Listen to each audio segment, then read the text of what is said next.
of reforms last month aimed at strengthening the budget system by making it more robust and inclusive.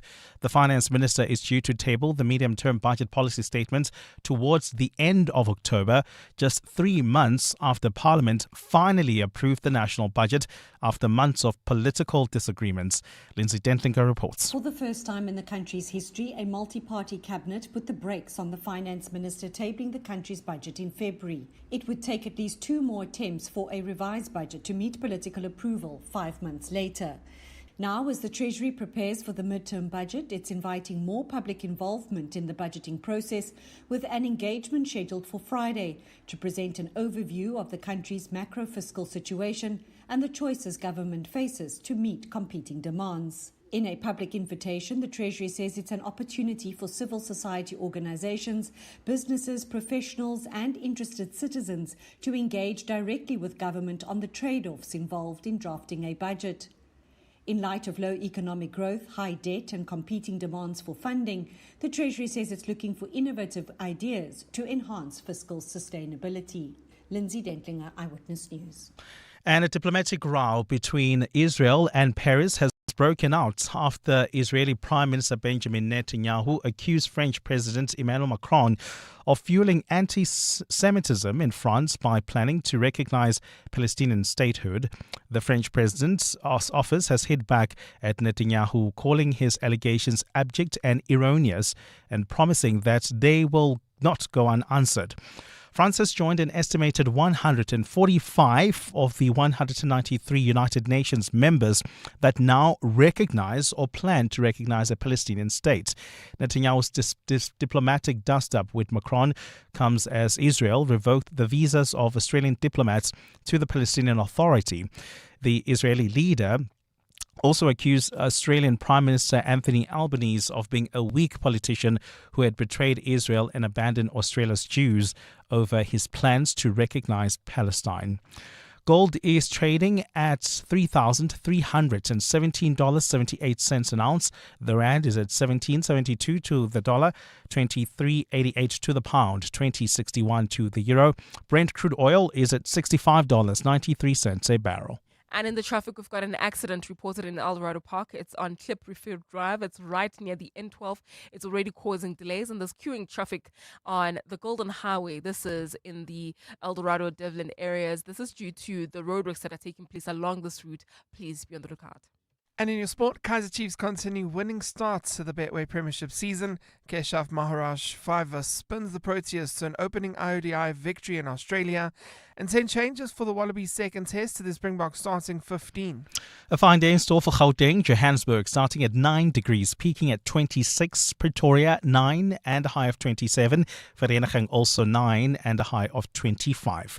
The top story in EWN this hour. The mother of 6-year-old Amantle Samane has urged the High Court in Johannesburg to hand down 3 life sentences for the man who kidnapped, raped and killed her daughter. EWN, in touch, in tune and independent. For the latest, visit ewn.co.za or download the EWN app. Gauteng's greatest awards of 702 and Yoko. Let's celebrate excellence, one vote at a time. Go to primediaplus.com now to vote for the finalist that makes Gauteng feel like home. This is Breakfast with Bongani Bingwa On 702. Let's walk the talk.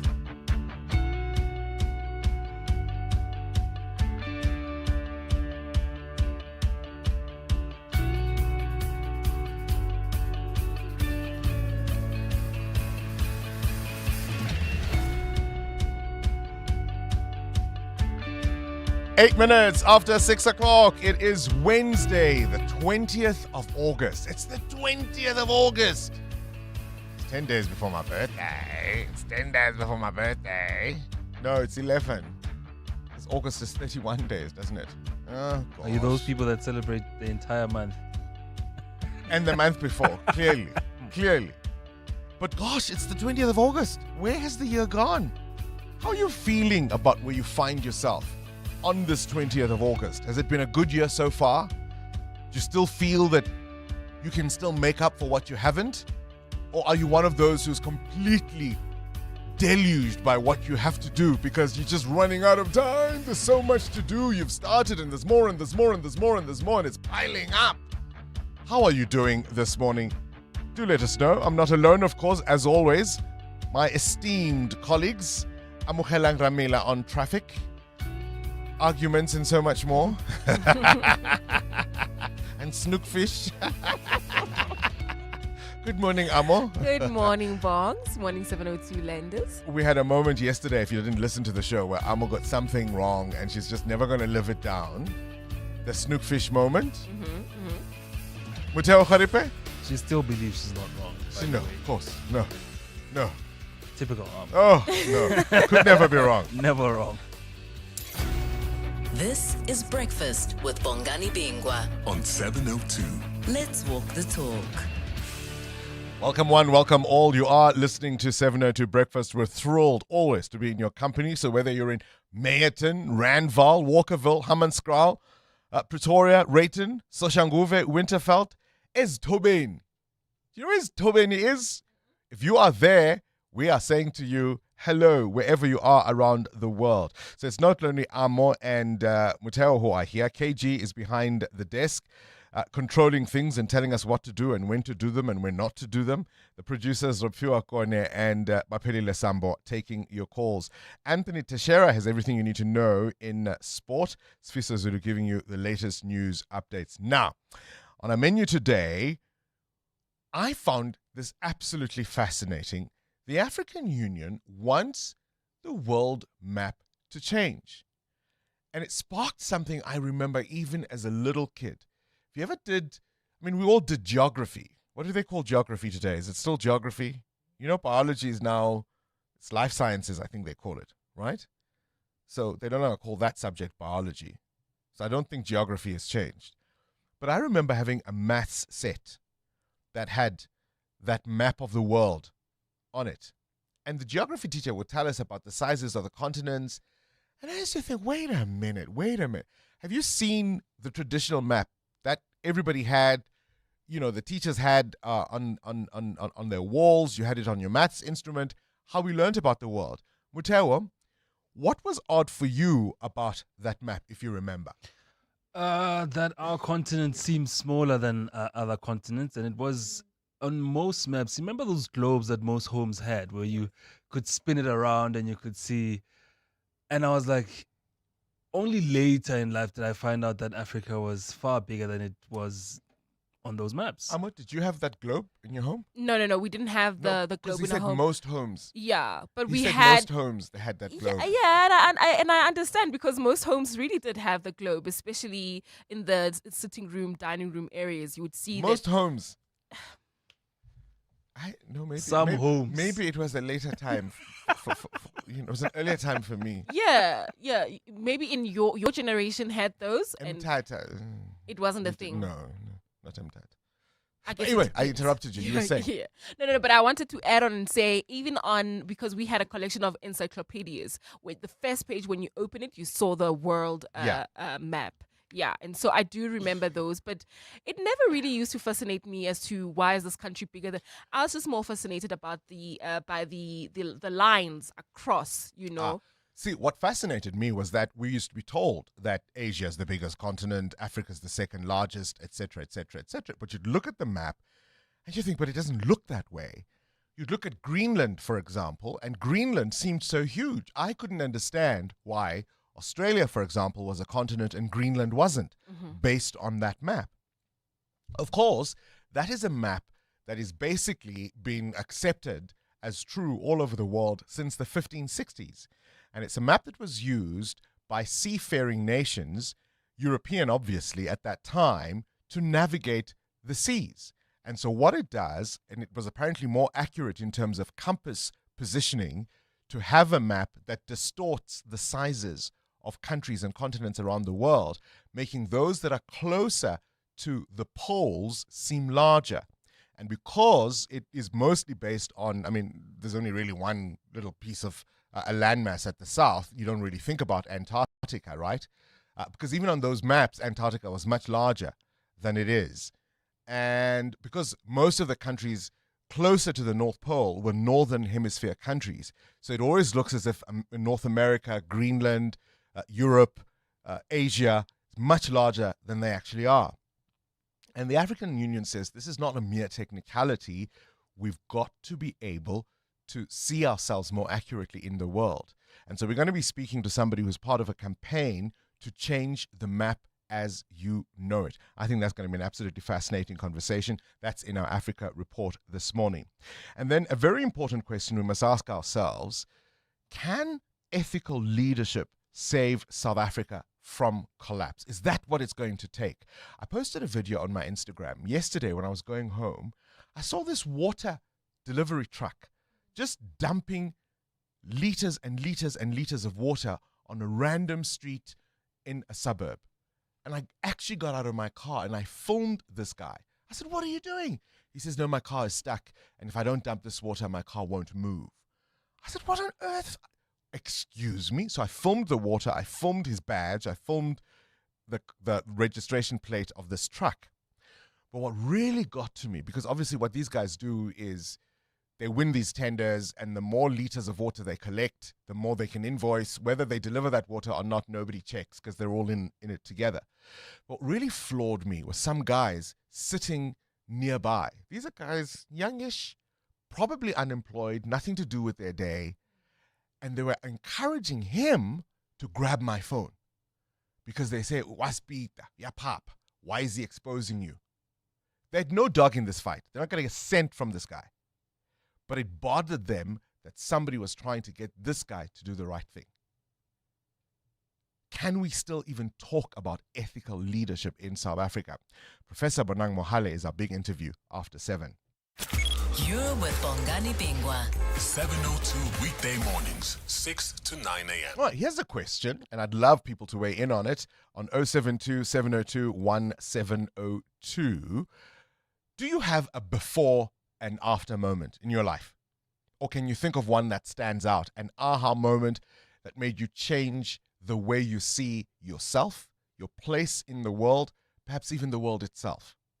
Africa Melane spoke to us very poignantly earlier about the loss of his mom when he was 24 years old, and he was suddenly saddled with all this responsibility, having to look after his siblings, and that was the moment where everything changed.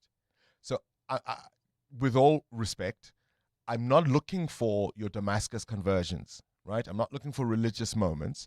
I'm talking about real moments that are relatable and that we can all go, "Oh my goodness, what was that moment for you?" Maybe it was a conversation. It doesn't even have to be an incident. Maybe it was an encounter with someone, a once-off chance encounter that made you see the world completely differently from how you had before.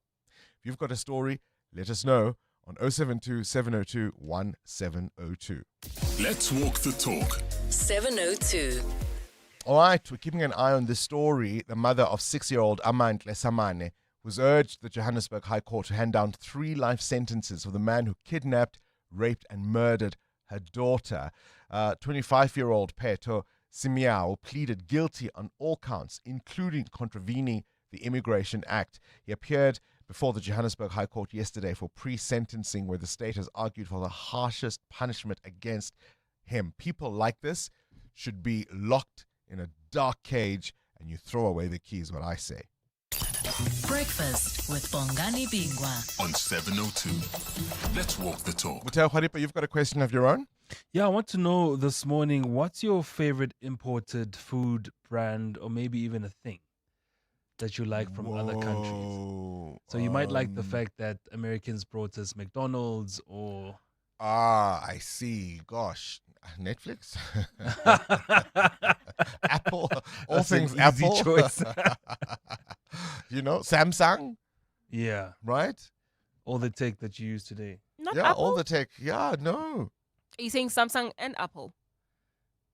It used to be Apple. Don't start the now debate, Samsung. guys, please. It used to be Apple. It's Amu, now what do you Samsung. like? Definitely Apple devices. There. I'm going to convince you otherwise. I'm going to change your mind. It's 18 after 6. 702. Weather. What conditions can you expect in Gauteng today? Temperatures in Johannesburg starting at 9 degrees, peaking at 26. Pretoria 9 and 27. Vereeniging 9 and 25. So really a fine day in store for Gauteng. Bombela and Bloemfontein both peaking at 24 degrees. Durban cloudy, peaking at 21 degrees. Gqeberha 23. East London 21. Cape Town a moderate 17 is your high. EWN Traffic.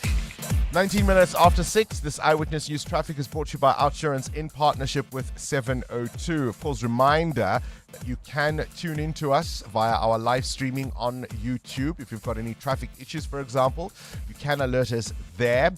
Amma, what are you seeing at the moment? Well, we've got an accident in Houghton, Bongani. It happened right near the Glenhove Road exit. It's causing delays coming out of Empire Road already. Please be on the lookout there. And if you're traveling in Eldorado Park, another accident scene. This one is on Clement Drive. It's right near the N12 exit. It's already also causing delays on the N12 or east itself towards the Golden Highway. So please be on the lookout there and drive with care. We'll have more updates for you. Stay tuned. There's more EWN on air, online, and on the EWN app. The Outsurance pointsmen know that every car on the road carries a story. There's a car with a couple stealing glances at each other.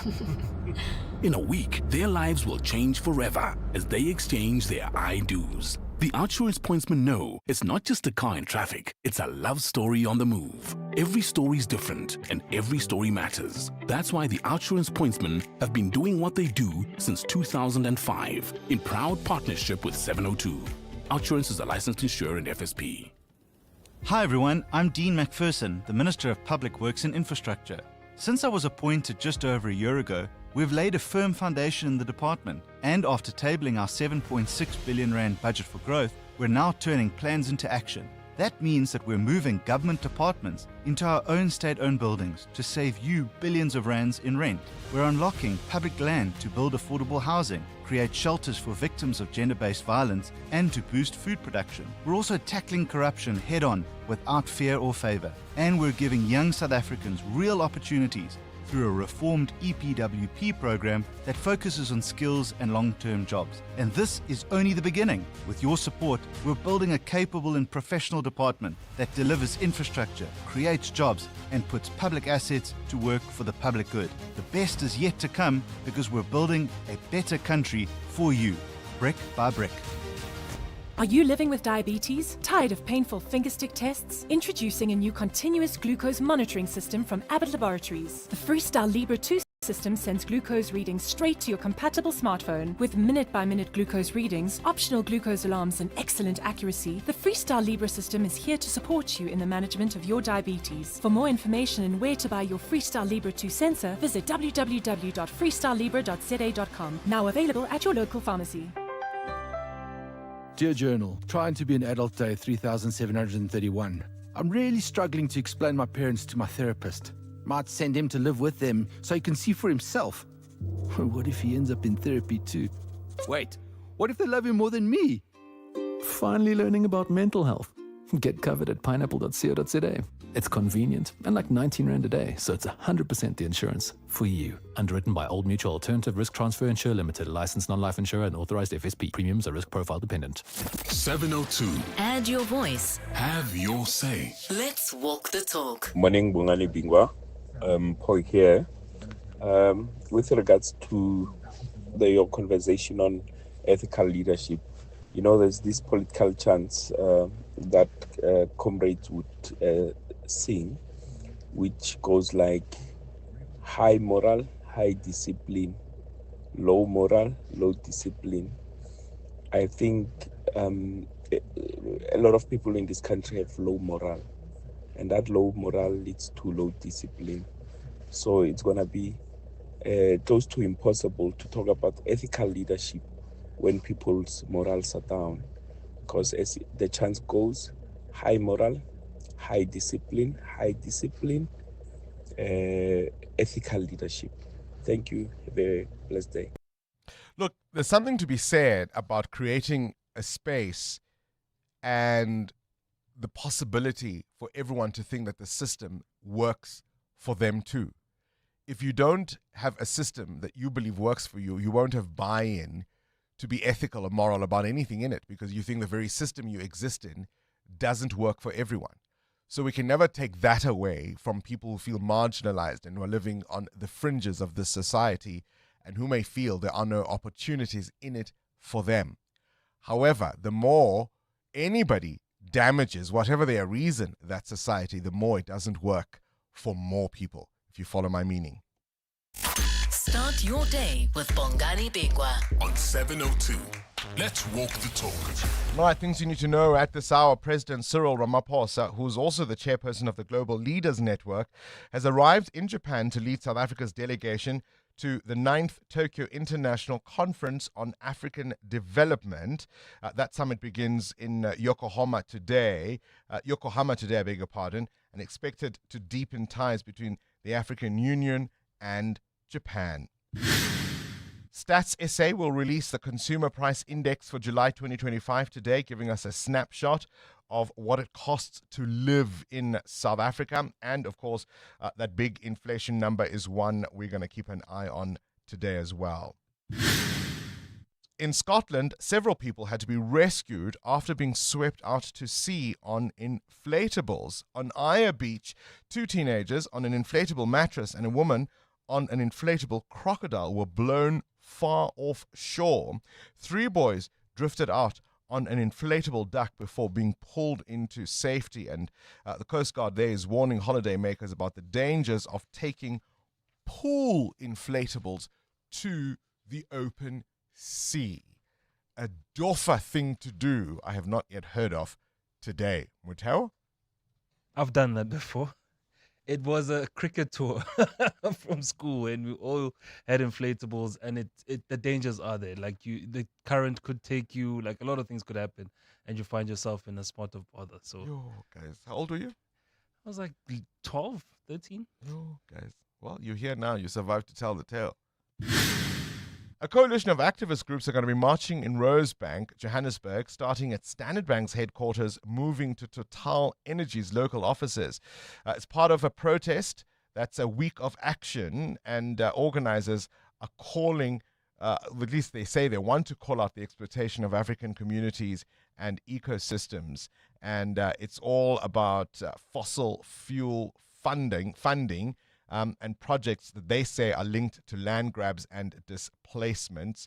So that's all about, of course, that Stop East African Crude Oil Pipeline Coalition, and they're going to be marching today in Rosebank. And on this day in 1983, the UDF, the United Democratic Front, was launched at the Rocklands Community Centre in Mitchells Plain, Cape Town. It was really the powerful voice in South Africa of the anti-apartheid struggle, and it brought together churches, trade unions, student groups, civic organizations under one umbrella to oppose the apartheid government and its policies. It wasn't a national dialogue, but boy, oh boy, was it effective, and was it about ethical leadership. 702. The newspapers. Swiss Zulu, let's look at international stories. Good morning. Good morning, Bongani. The New York Times and the Washington Post are both sticking with the big international story of the week, and that's the meeting between Ukrainian President and U.S. President Donald Trump. The New York Times says Zelensky and allies press Trump for security guarantees. These are his European allies, Volodymyr Zelensky's European allies, and it has a picture of all of them in the front page of the New York Times. Same with the Washington Post this morning, but they're going with the angle in Ukraine talks, little movement towards a deal. Can I play you a moment that happened in that meeting? It's a short little clip.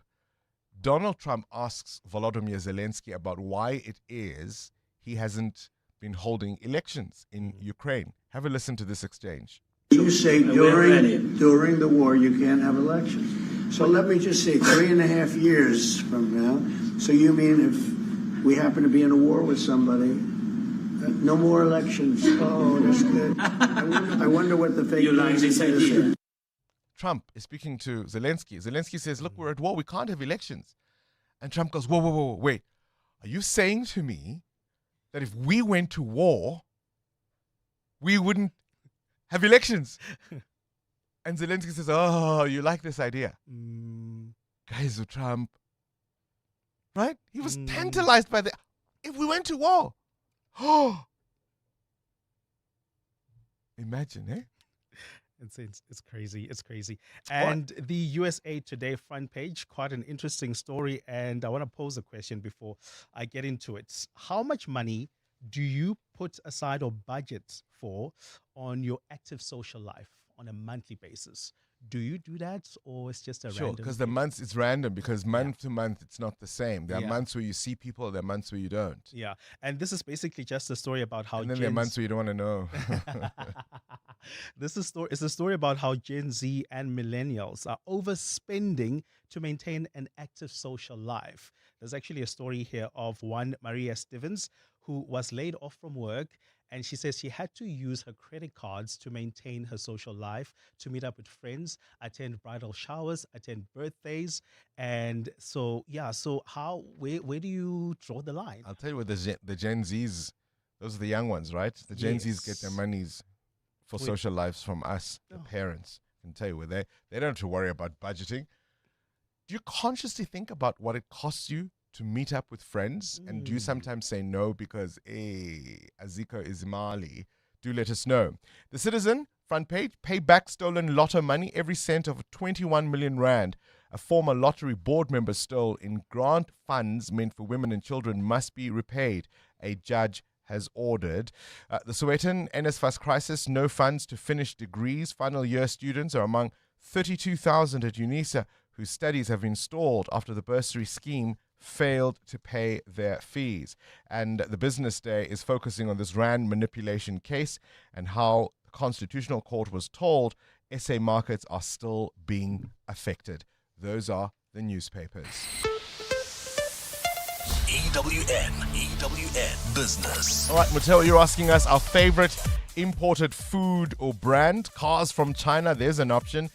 Take out brands. Whiskey, absolutely. Scottish whiskey. Okay, now you put it like that, I understand. Electronics, absolutely. What prompts the question? Bongani, the Agricultural Business Chamber from South Africa says despite concern over higher tariffs in the sector, people around the world are demanding locally produced products. Now, the chamber says agricultural exports to the US surged by 26% in the second quarter of 2025 compared to the same period in 2024, reaching a total of $161 million or 2.8 billion rand. Overall, South Africa's total agricultural exports reached 3.7 billion or 65 billion rand in the second quarter, marking a 10% increase year on year. Now, key export products included things like citrus, apples, pears, maize, wine, which is a favorite for countries around the world, nuts, fruit juices, dates, grapes, avocados, and wool. The African continent, the rest of the continent, continued to be the leading destination for South Africa's agricultural goods, consuming 40% of total exports. On the continent, it's the staple maize and maize meal that tops the exports list, followed by apples, pears, sugar, soybean, oil, and of course, wine. Now, the EU followed as the second largest market for South Africa with a 22% share, with citrus and deciduous fruits dominating. Now, deciduous fruits are things like nectarines, plums, apricots, and cherries. Asia and the Middle East collectively accounted for 21% of total exports. They can't get enough of South Africa's citrus, wool, maize, beef, and wine. Exports to broader Americas regions, including the US, made up 7%. Now, on the other side, South Africa brought in around $1.8 billion of products, about 32 billion rand worth of agricultural goods in the second quarter. This was down 5%, which is good. It means we're still producing our own food. The decline reflects lower import volumes and volumes for staples such as wheat, palm oil, and poultry, as well as whiskies going down. So maybe a sign of the economy. We're not buying as much whiskies as we used to. Where's the rand? Rand at this hour, 17 rand 71 cents against the US dollar, 20 rand 62 cents against the euro, and 23 rand 87 cents against the British pound. Price of gold at $3,318 an ounce, or platinum is at $1,312. Brent crude at $65.89 a barrel. More business after 7. Straight to the news desk we go. Don't forget, coming up, this conversation about changing the map and our world view. Let's get an update now. It's a story we've been keeping an eye on all week. the taxis and the e-hailers. Sfiso Zulu. Thanks, Bongani. Good morning. Gauteng Transport MEC Esidimeni has advised e-hailing operators to report challenges to the transport operating licensing laboratories to fast-track assistance. Tlabela addressed a group of protesting operators at the provincial department's offices yesterday. She has reiterated that drivers need to get permits in order to be formally recognized as public transport service providers. Only 19 people, 13 people today. Opened on Monday. Appeared to say, department, help me, I'm an operator. I have this and that challenges. They are stipulated there. So we want you to come forward. We help you. The city of Johannesburg says it remains committed to refurbishing the busy Vincent Chabalala Road in Alexandra. The road currently has potholes, water leaks, sewage issues and informal settlements encroaching on certain sections. MMC for Development Planning, Eunice Mgcina, says they will first need to secure temporary housing for affected residents before moving them. Then housing must come on board and assist us in relocating these people, because the law protects our residents as well. So we need to also observe the law in terms of us. When we remove people, you must put them in a safe space. In the Western Cape, communities in Muizenberg, recently rocked by deadly gang violence, have been put under police lockdown. Last week, 7 people were killed in multiple mass shootings in Overcome Heights and Klagabantu informal settlements.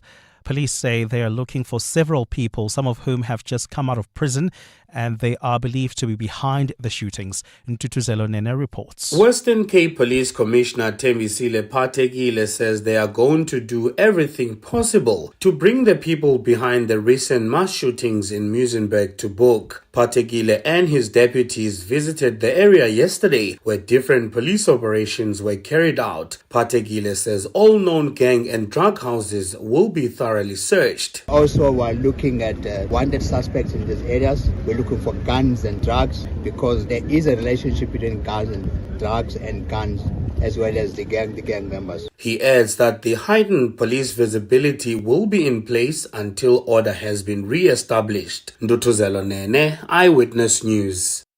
A fine day in store for Kauteng. The temperatures are at lows of 9 degrees, peaking at highs between 25 and 27. And in the traffic, we've got an accident reported in Houghton. This one is along the M1 North before 11th Avenue. It's causing delays coming out of Houghton Drive while traveling in Maristyle. Another accident seen on the R59 North. It happened near Nelson Mandela Avenue, also causing delays. Please be on the lookout.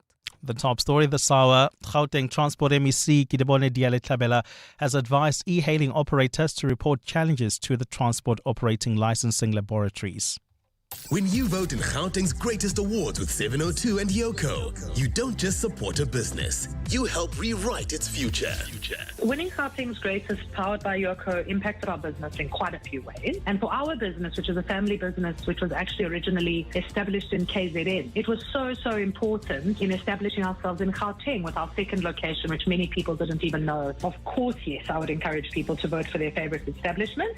It's really not hard to do, to just quickly go to Primedia Plus to cast your vote. Winning Gauteng's greatest, powered by Yoko, has helped us to get that kind of public recognition, but this now gives that recognition to the staff who put in all that time and effort to give our customers the greatest pizza available. On behalf of us at Delta Cafe, I would strongly encourage all the listeners to go to Primedia Plus and cast their votes. Gauteng's greatest awards with 702 and Yoko. Your vote is more than a click. It could be a game changer for your favorite local business. Vote now on primediaplus.com. Hey SA, entries for FlySafe's Business Booster are closing soon. So if you're a small local business that needs help taking off, enter at flysafe.co.za, tell us about your business, and you could be one of 6 standout enterprises to win 10 return business class flights plus brand exposure across our various platforms.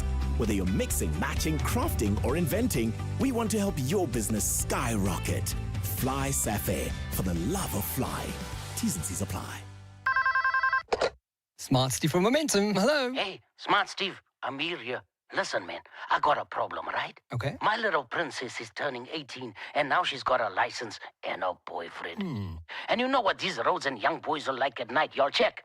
So you're worried about her safety? Just add it to the Momentum app so she can access Help 24/7 with Momentum's safety alert. Is that the emergency response version of curry in a hurry? Listen, man, Steve, does my Momentum car insurance give me that? For sure. Once she's added, she can get help at the touch of a button, no matter whose car she's in. Free? Mahala, for all that and all? Yes, for free. Your peace of mind and her safety at no cost. Oh, Steve, one last thing. Does it come with a boyfriend ejector seat? Not yet, but I'll mention it to the team. Visit momentum.co.za to get a quote. Momentum Insure, keeping you safe on your journey to success. Momentum Insure is an authorized non-life insurer and FSP. Standard SMS rates and T's and C's apply. FSP 22789. Unfold extraordinary with the brand new Samsung Galaxy Z Fold 7 5G 512 gig. Get it on a 6 gig Red Core plan from 1,749 per month over 36 months and double your storage with Vodacom, Mzansi's winning 5G network. Enhance your deal. Add 149 extra per month and get the Galaxy Watch 8 eSIM and Galaxy Buds 3. Available in-store and online. T's and C's apply. Further together. Vodacom. 702.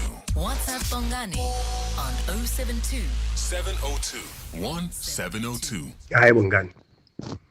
I think a week ago, Esidimeni was talking about managing misconduct in the workplace.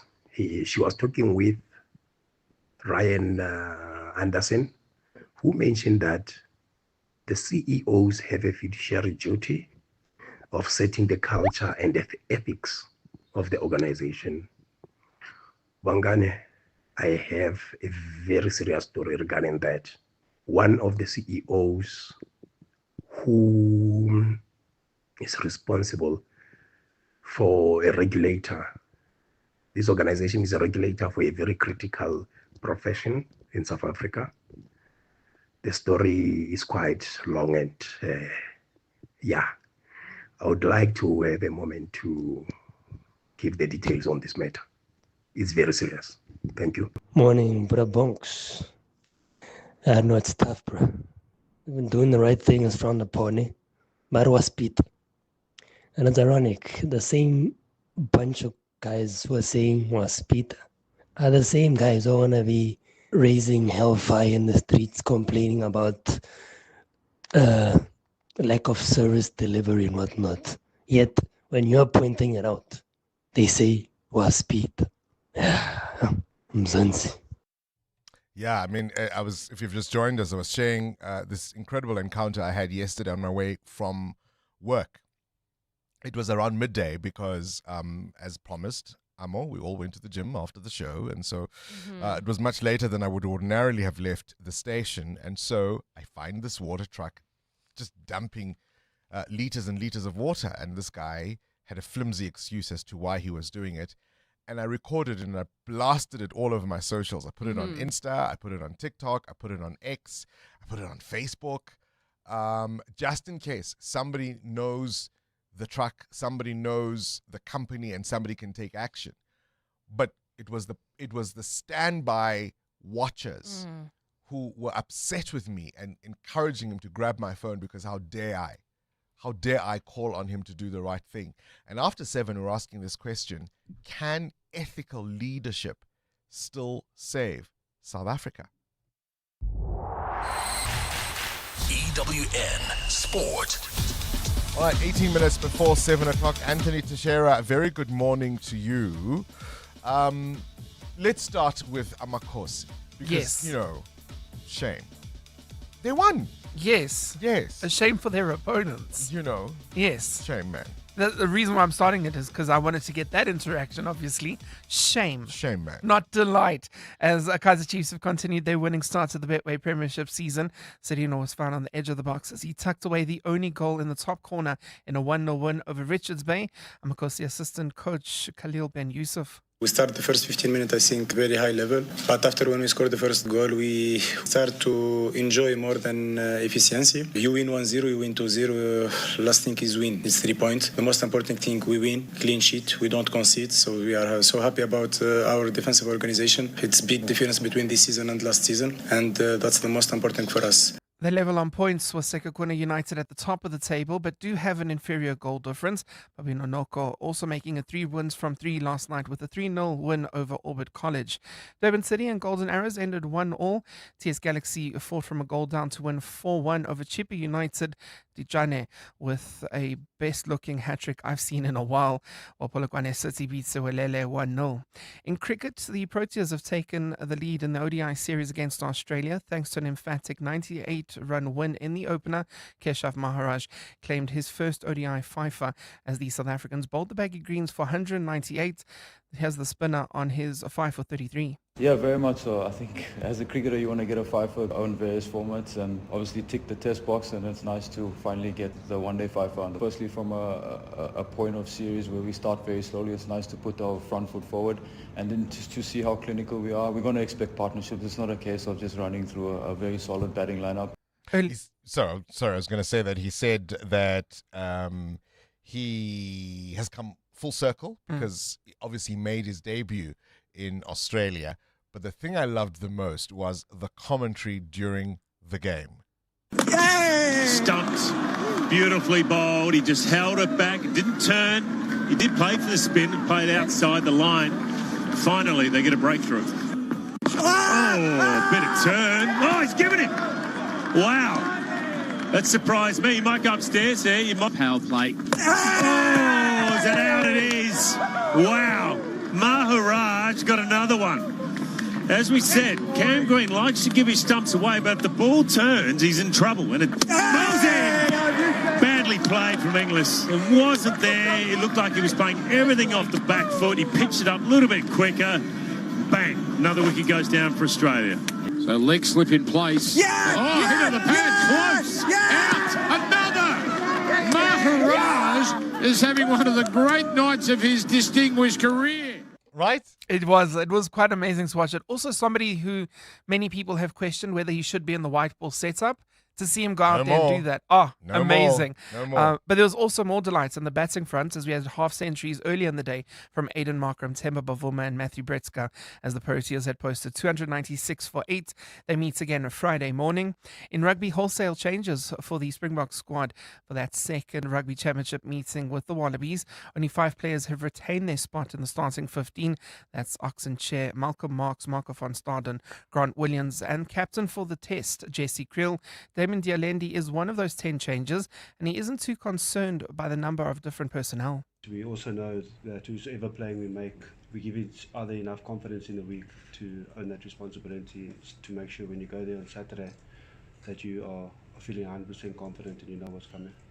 And the PGA Tour have added a new stop on the 2026 calendar. The Trump National Doral will be hosting a new event, the Miami Championship, and be making it one of the 9 signature events that offers a $20 million purse and features the world's best players.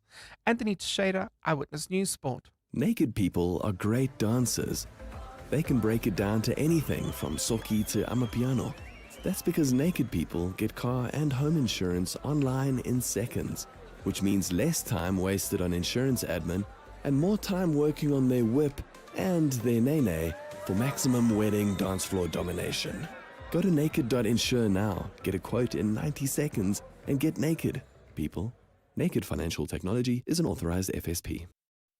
Sell your car now and get paid instantly. There's no waiting when it comes to We Buy Cars. Simply complete the online form on webuycars.co.za to get started. Looking for your next ride? Explore thousands of vehicles with finance and all the extras available online and in-store. Whether buying or selling, We Buy Cars has what you need. For those 2 a.m. checkouts or the late-night shifts, for the last-minute orders and the beginning of the month rush, for the 9 to 5 that becomes a 5 to 9. You don't clock out, and neither should your payments. Pay Fast by Network, always open for the dreamers, the doers, for you. From e-commerce to in-store payments and business funding, we have you covered. Sign up today at payfast.io. The brainy kids of the Whis Quiz on 702. Blanco Bongani, my name is Amogelang. I am 12 years old. I go to Hamilton Primary School in Pretoria, and I would like to be a veterinarian when I grow up. And I can't wait to play the Whis Quiz with you. Doctor, can you win 10,000 Rand? My dog is feeling uncomfortable. Woof, woof. Morning, 702s, Karen from Benoni. I just had a thought, the traffic reports are so good, and sometimes people forget about the rules of the road, or if they bought their license or haven't been trained properly. Maybe it's a good idea with every now and then with a traffic report to do rules of the road, like keep left, pass right, or don't sit in the fast lane, or is your seatbelt on, are your children strapped in, create more awareness. Small start, I suppose. EWN Traffic. Fantastic idea, hey? Absolutely What a great agree. compliment to you, Amo. Thank you. Oh, but who's not following the rules of the road on the M1? Well, we've got an accident, Bongani. Definitely people who were speeding, and it's due to. It happened right near 11th Avenue, and it happened just at 11th Avenue, and it's causing about a 20-minute hold-up coming out of Empire Road. Please be on the lookout if you're heading towards the Kilani Bends coming out of Houghton Drive. This scene will also affect you, so please be on the lookout there and drive with care. If you're traveling on the N3 South, we've got roadworks taking place. This is just near Marlborough Drive, and they're causing delays. There's also queuing traffic on the N12 and the R24 West between Edinburgh Road and the Kilulis Interchange. I'll have more updates for you. Stay tuned. There's more EWN on air, online, and on the EWN app. Time. When you're a kid, it moves slower than a sloth trying to get through airport security. There is just so much of it. Skip forward a few years to your 20s. Time is still your friend. It says have some balance. Go party and have fun. Then your 30s hit. And time suddenly steps on the accelerator like it's trying to catch a traffic light before it goes red. 40s. Now time is moving faster than your 10-year-old on a sugar high. 50. You're desperately trying to save as much as you can, but time is moving so fast. And all you can think is, where did all the time go? That's why after 50 years of investing, we've learned that time is the greatest gift of all. And the good news is, if you invest early, time gives you money. And then money gives you more time for some much-deserved you time. Now, isn't that a compelling enough reason to invest? Ellen Gray. Long-term investing. Ellen Gray is an authorized FSP. 702. Coming up at 7:15, the big interview. The Festival of Motoring, powered by Westbank, brings the spirit of Ubuntu to the Kyalami Grand Prix circuit from the 29th to the 31st of August. Experience thrilling track drives, 4x4 adventures, drifting, supercar hot laps, and F1 demos. Get your tickets on Howler and use the promo code RADIO for a special discount. The Festival of Motoring, the power of new. Who is the whizziest of them all? It's the Whis Quiz on 702. Up next, we speak about a campaign by the AU to change the map of the world. Really fascinating stuff. But Amogelang in Pretoria, 12 years old. Can you walk away with 10,000 Rand? That's what we want to know. Are you ready to play? Amogelang, are you there? Are you ready to play? Amogelang. Well, I'm not sure what's happening with her line there. I'll tell you what, let's try and get her back on the line with the producers. In the meantime, let's tell you what's coming up in the next hour. It's What's the Question? And it's brought to you by Outsurance. Up to 3,000 Rand in cash is up for grabs. All you need to do is send us an answer based on something that piqued your interest during the show, and for that you win 1,000 Rand. You WhatsApp us your name and the answer to 072-702-1702. And of course, a little later, someone else will ask a question to get your answer to win 2,000 Rand. SMS out to 45142 now, and you could save on your car insurance. Who is the whizziest of them all? It's the Whis Quiz on Amogelang, 702. are you there? Hello. Hello, are you there? Yes. Okay, you've got to speak into the phone. You see, that's how this works. KG, do you want to start the clock? Spell the word perfect. P-E-R-C-E-F-T. No, it's P-E-R-F-E-C-T. What's the most widely spoken language in Brazil? Is it Portuguese or French? Portuguese. Correct. True or false? Ostriches bury their heads in the sand to avoid danger. False. Correct. In maths, how many milligrams make a gram? 100. It's 1,000. What's the world's fastest land animal? Cheetah. Correct. What are the cartoon characters Dipsy, Lala, and Po called? The Teletubbies. Correct. Name something you hit with a hammer. Nails. Correct. How many holes are found in a standard golf course? 18 or 12? 18. Correct. Whose nose grew longer every time he lied? Pinocchio. Correct. Which of the two tropics runs through the Limpopo? Pass. It's the Tropic of Capricorn. And those are all the questions we have for you.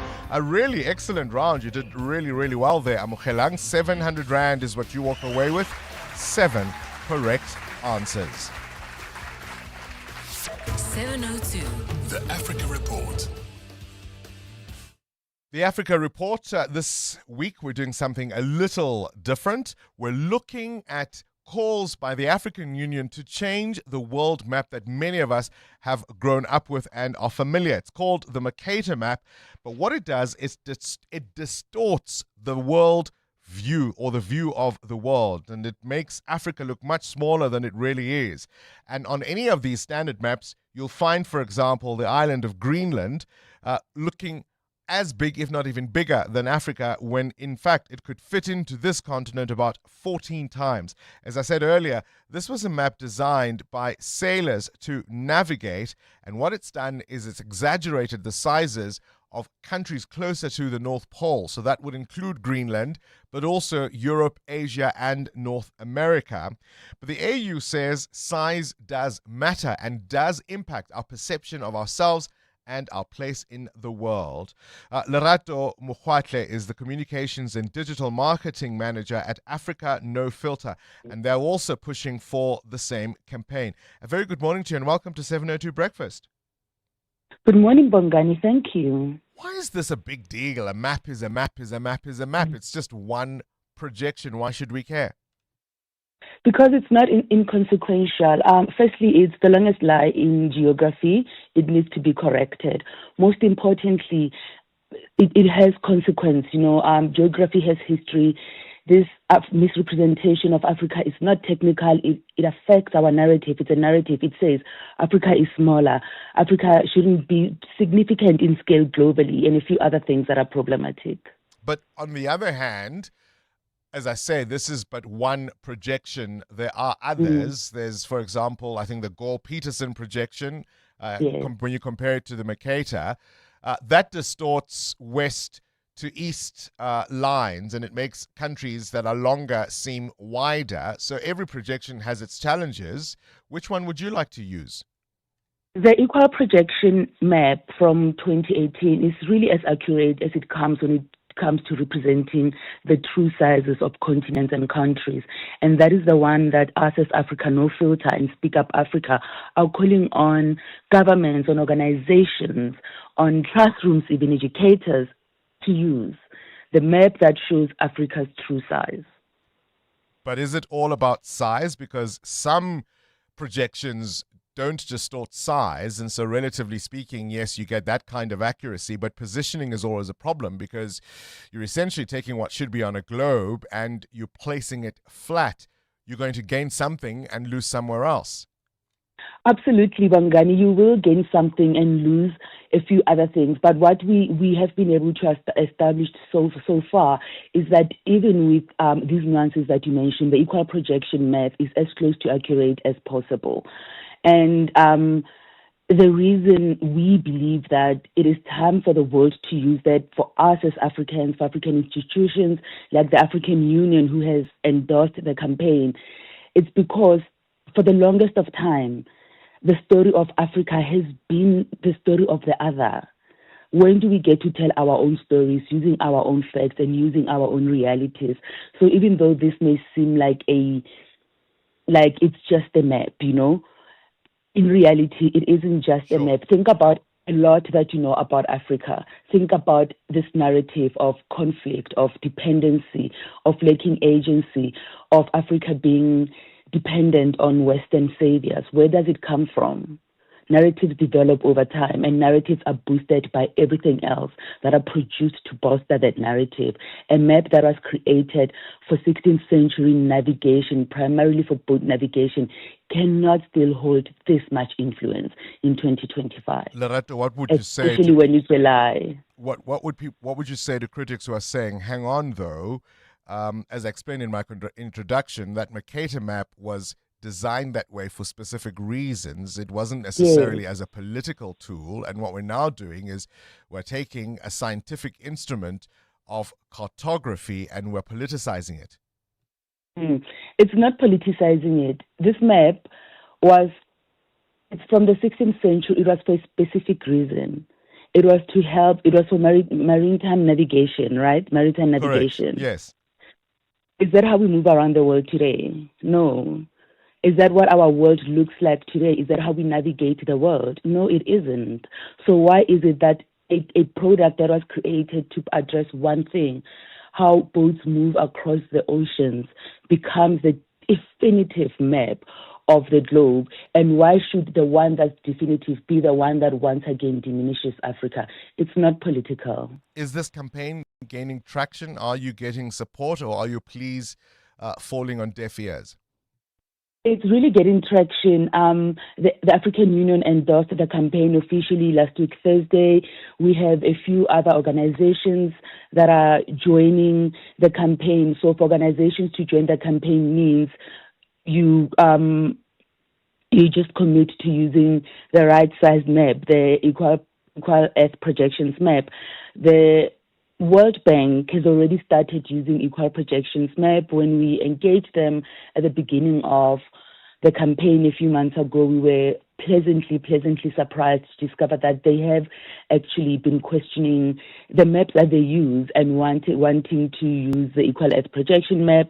And in the process of doing that, there are other organizations that have joined the campaign. And also the public can participate by signing a petition, which is still ongoing and is still growing legs and still getting numbers. Listen, Lerato, I've been questioning this my whole life. I remember noticing it when I was a kid in school, and what we were being told about the sizes of the continents and countries wasn't squaring up with the maps they were showing us. And maybe it starts with us. It maybe starts with what African countries teach African children in our schools. Appreciate your time. Lerato Mogoatlhe there is the head of communications and digital, and she's part of the campaign at Africa No Filter to try and change the way we see the world. 702. Coming up, the big interview. The problems we face in this country are too many to mention. How do we change it? Is the question of ethical leadership one we should consider even more? Up next, a conversation with Professor Bonang Mohale.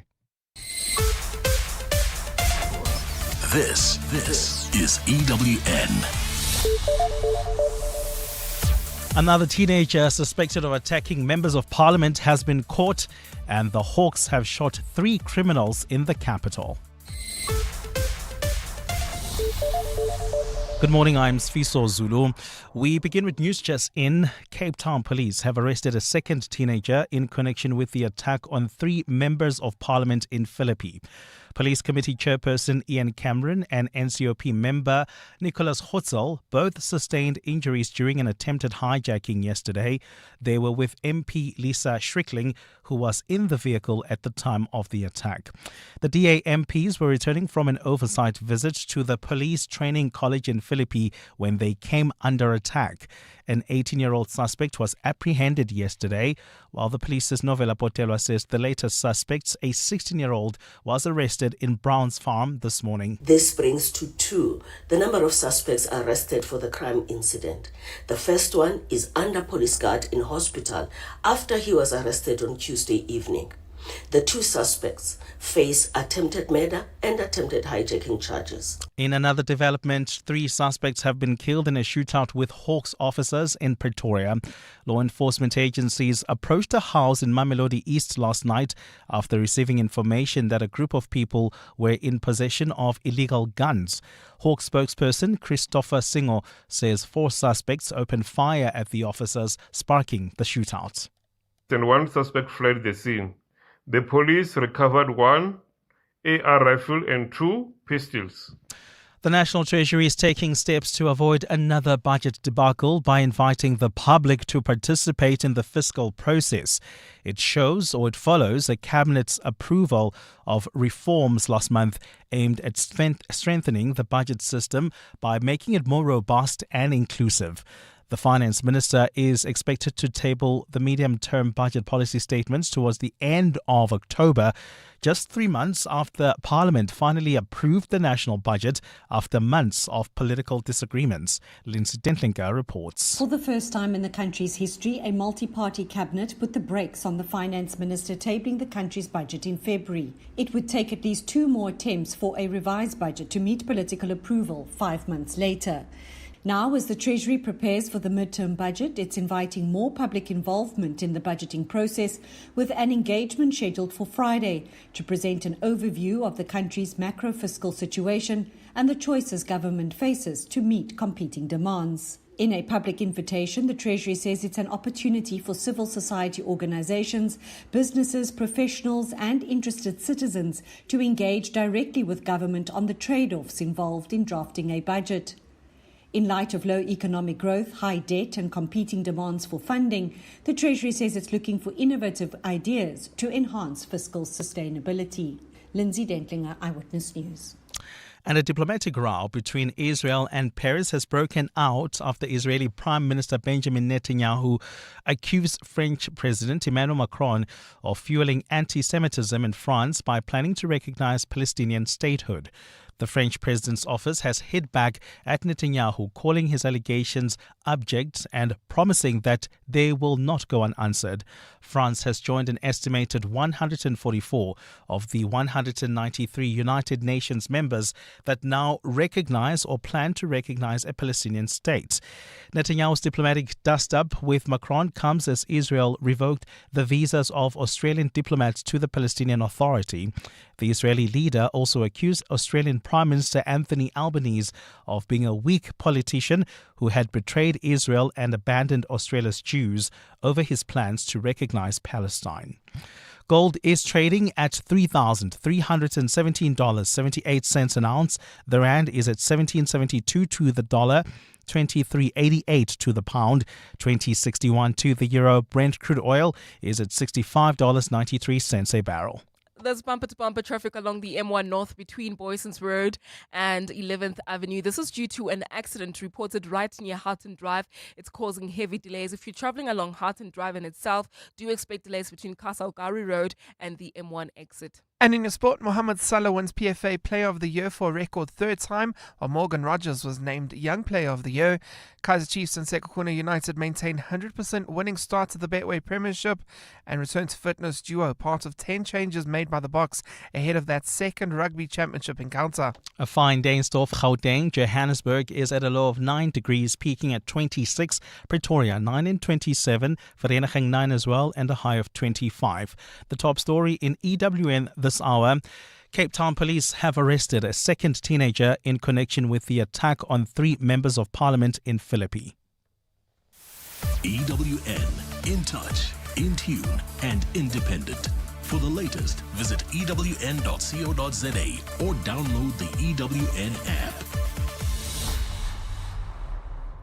Gauteng's greatest awards with 702 and Yoko. Your vote is not just a click. It's a thank you, a nod, a way of saying we see you.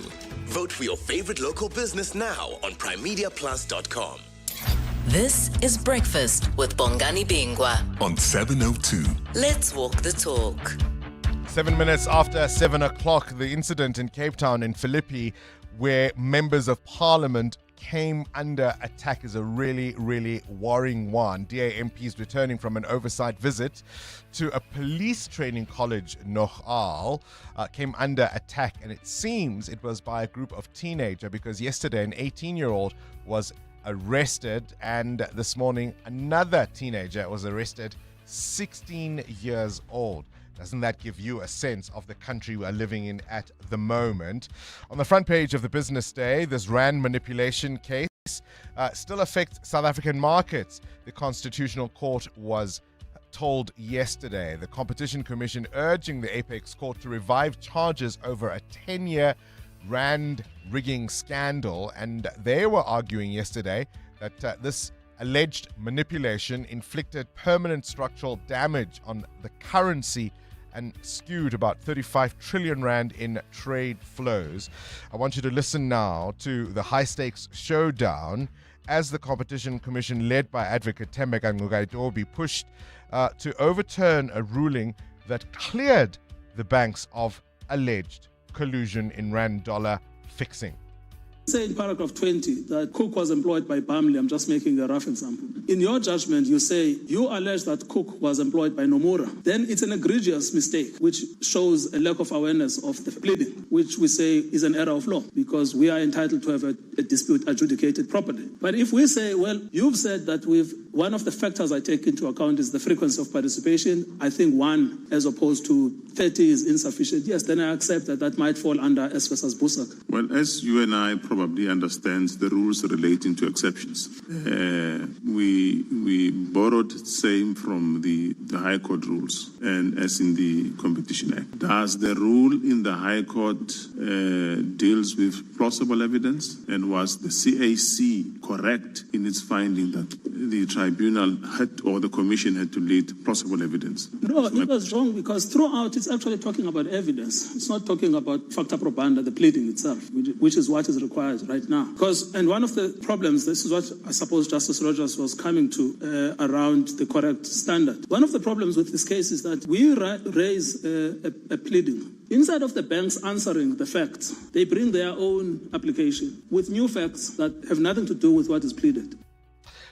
It was a tense exchange between Ngcukaitobi and Justice Ramaka Stephen Matapo. The sharp legal arguments, I think, underscoring just how intricate and consequential this case could be. This is Breakfast with Bongani Bingwa on 702. Let's walk the talk. Things you need to know at this hour, 10 after 7. Ford announcing a big safety recall in southern Africa, affecting nearly 22,000 vehicles, including the Ranger, the Everest, the EcoSport, the Mustang, and Transit. These were custom built between 2021 and 2025. Issues of concern in certain Rangers and Everests, a part of the engine could fail and cause the vehicle to stall, while others, the infotainment screen can freeze, which might block the rear-view camera when reversing, and most affected vehicles, over 20,000, are in South Africa, with smaller numbers in Namibia, Botswana, and Eswatini. Yesterday, by the way, the President, Cyril Ramaphosa, authorized the Madlanga Commission of Inquiry to carry out search and seizure operations in its investigation of corruption in South Africa. And I think that's a significant development. It's led, of course, by the former acting Deputy Chief Justice Mbuyiseli Madlanga, with a team including Sesi Baloyi, Sandile Khumalo, and Advocate Terry Mudau. The commission will probe whether the Police Minister Senzo Mchunu disbanded the political killings task team because of pressure from criminal underworld figures. And it was on this day in 2000 that the American singer Janet Jackson topped the US singles chart with Doesn't Really Matter. Doesn't matter what your friends are telling you.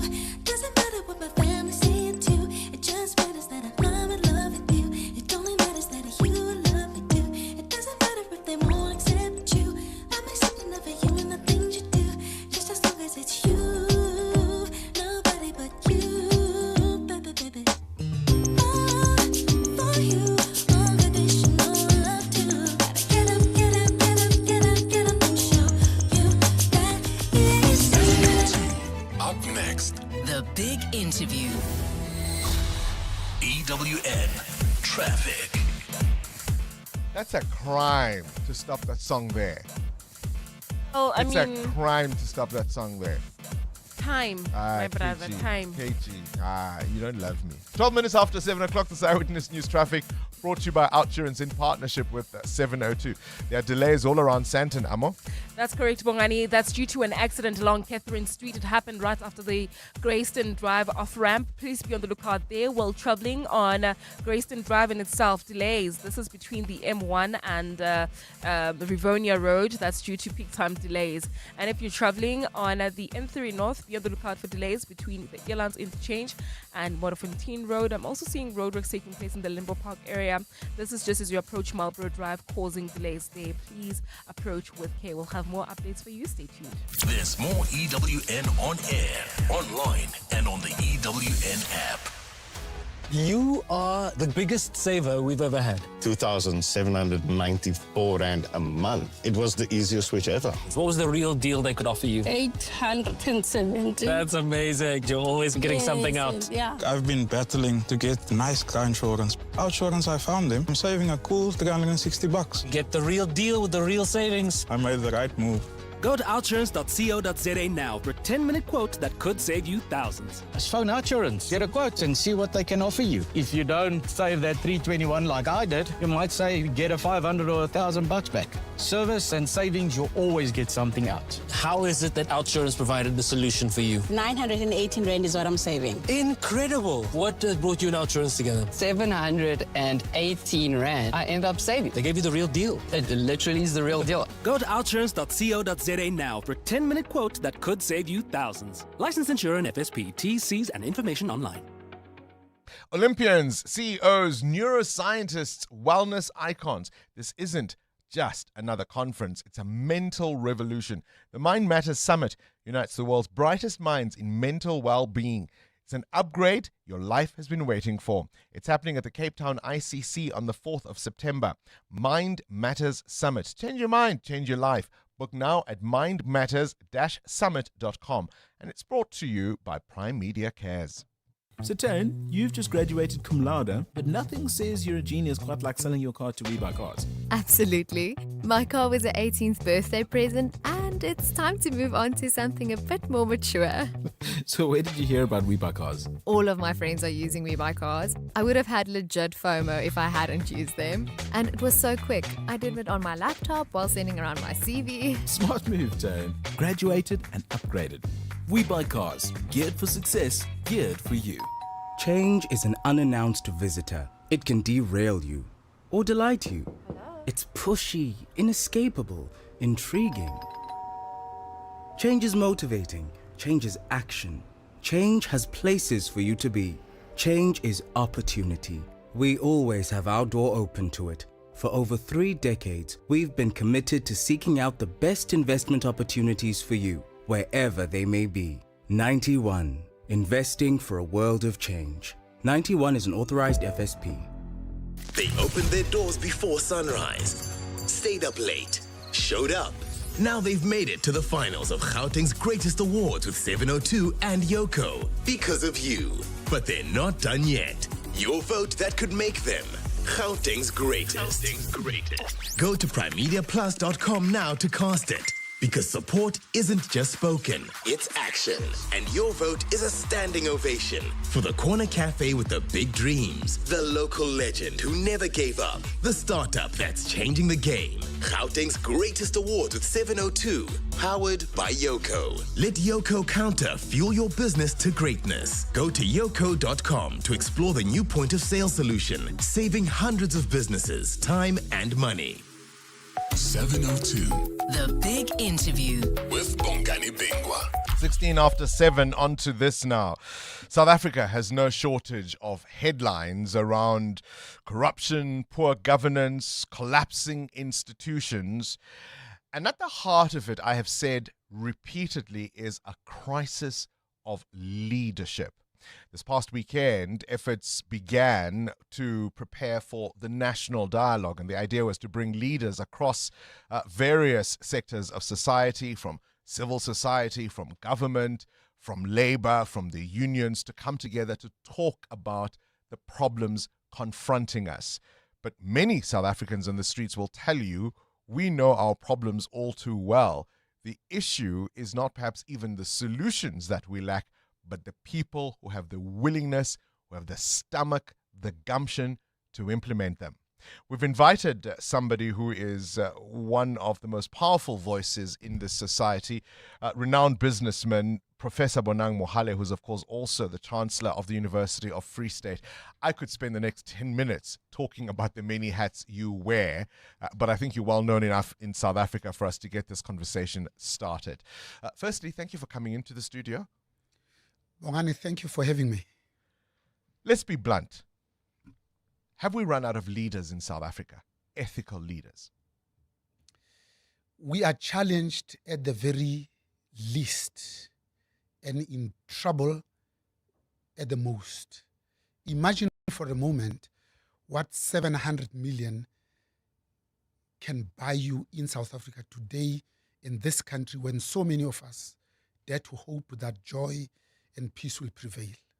700 million will totally eliminate the 141 pit toilets that we have not succeeded in eliminating despite the 3 deadlines that we've missed. It can hire all the 800 doctors that have qualified in the province of Kauteng, but we can't hire them because we don't have money. Because you see, if you steal money, it gets finished. 700 million could have educated the 298 councillors in KwaZulu-Natal alone who are illiterate but are overseeing a budget for service delivery. Why 700 million? Because that's how much was budgeted just to talk about all the problems that we already know, well articulated, the solutions of which are already known. And you ask the question, do we need ethical leadership? Maybe let me start with the end in mind. Ethical leadership, not in and of itself. Ethical leadership so that it helps us to root out and defeat state capture. You and I know now that we are witnessing the last grab. Number 2, so that also there is transformation, because that's what our forebears died for. So that this economy looks like us. Because if it's not broadly reflective of the demographics, then it's not sustainable. And therefore, business can never be seen, perceived as a national asset. I see a tension between a society in which there are many people on the margins who feel that it doesn't reward them, that it doesn't give them opportunities, and therefore anything goes because they don't have a dog in the fight, as it were, right? But whatever one's reasons, the more we allow people to damage the society, my argument goes, the more that society excludes people at the margins and only rewards those at the top. So it's a bit of an irony. How do we resolve it? In fact, isn't it amazing that some blacks, when confronted with a system that subjugates, oppresses, and excludes them, instead of annihilating, destroying the system, they would rather improve their own personal conditions in that system. So when we say we need ethical leadership, it's because ethics is what happens when nobody's watching. When we say we need good governance, it's because good governance has both handrails and guardrails. It prevents you from stealing from the mouths of young children, the sick and the dying. How do we... I'll give you 2 examples. You mentioned the issue of the pit toilets. I remember interviewing a former Minister of Water and Sanitation who on this show said in 6 months we will eradicate them at all schools. We're not on my watch, she declared very boldly. Off the record, I spoke to a certain comrade who said, is she insane? How would those people who now have the tenders to dispose of the waste, right? What will happen to those businesses? Yesterday, I told the example earlier in the show where I stopped a water truck. Well, I didn't stop them. I just recorded them. And they were just dumping liters and liters of water on a suburban street. And he made some flimsy excuse as to why he was doing it. And of course, it was clear he wanted to get back to go and fetch more water so they can invoice more water. But what really shocked me was a group of youngsters who were watching my exchange with the fellow and were upset with me for pointing it out. So it feels to me that we say the fish rots from the head. Well, now that rot is reaching the tail and that whole body has been corrupted, at what point is this irreversible? In fact, we are not teetering towards a failing state. We are already a failed state. And when That's a the strong wound, way to put it. Yes, when the wound and the pain is inflicted by our own on our own, it is much deeper and much more painful. It is 31 years into democracy, and yet poverty has a complexion and a gender. And that gender is feminine, and that complexion is black. It's 31 into democracy, and yet we are the only country in Africa that ever became free from colonialism. After 30 years, have voluntarily handed over power to our colonizers, oppressors, and racists. We are the only country ever to be free from colonialism. Explain that. How have we handed over that power? You know, it's called a constitutional democracy because the constitution is very clear about how you conduct elections and subsequently how you constitute government. The electorate on the 29th of May were very clear and categoric who they voted for. 64% of those, it's the ANC, divided amongst three, 40% ANC, 15% MK, and just less than 10% EFF. And who do we, of all the choices that we could possibly make, we look the other way and say, no, we'd rather go into bed with the DA, which itself is a merger between two white parties in 2000 against the Swart Gevaar of Thabo Mbeki to go on to become the biggest opposition in this country. And yet when black people want to come together and say we need to continue to achieve just the two things, improving the quality of lives of the majority of our people on the one hand, and a better life for all on the other, not just for elected officials. We are told that that's a doomsday coalition. A doomsday coalition for who? Are you saying that the government of national unity, as it's currently constituted with the DA and the ANC as the two big parties, was not something that was in the best interest of South Africa? How could it be? Because the last 30 years, the only people who made money in the freedom on whose behalf this was obtained is the Jewish people, the Afrikaners, and the Muslim people, because they've got capital. And you and I have been plunged into a self-perpetuating vicious circle of abject poverty. And let's dare not call it the GNU, because we know that it is a coalition with the DA. But to try and give it a fig leaf, we then decided that, we need to invoke the spirit of Rolihlahla Nelson Mandela's government of national unity. And we signed even the agreement that was prepared by the DA, including all the three contentious clauses.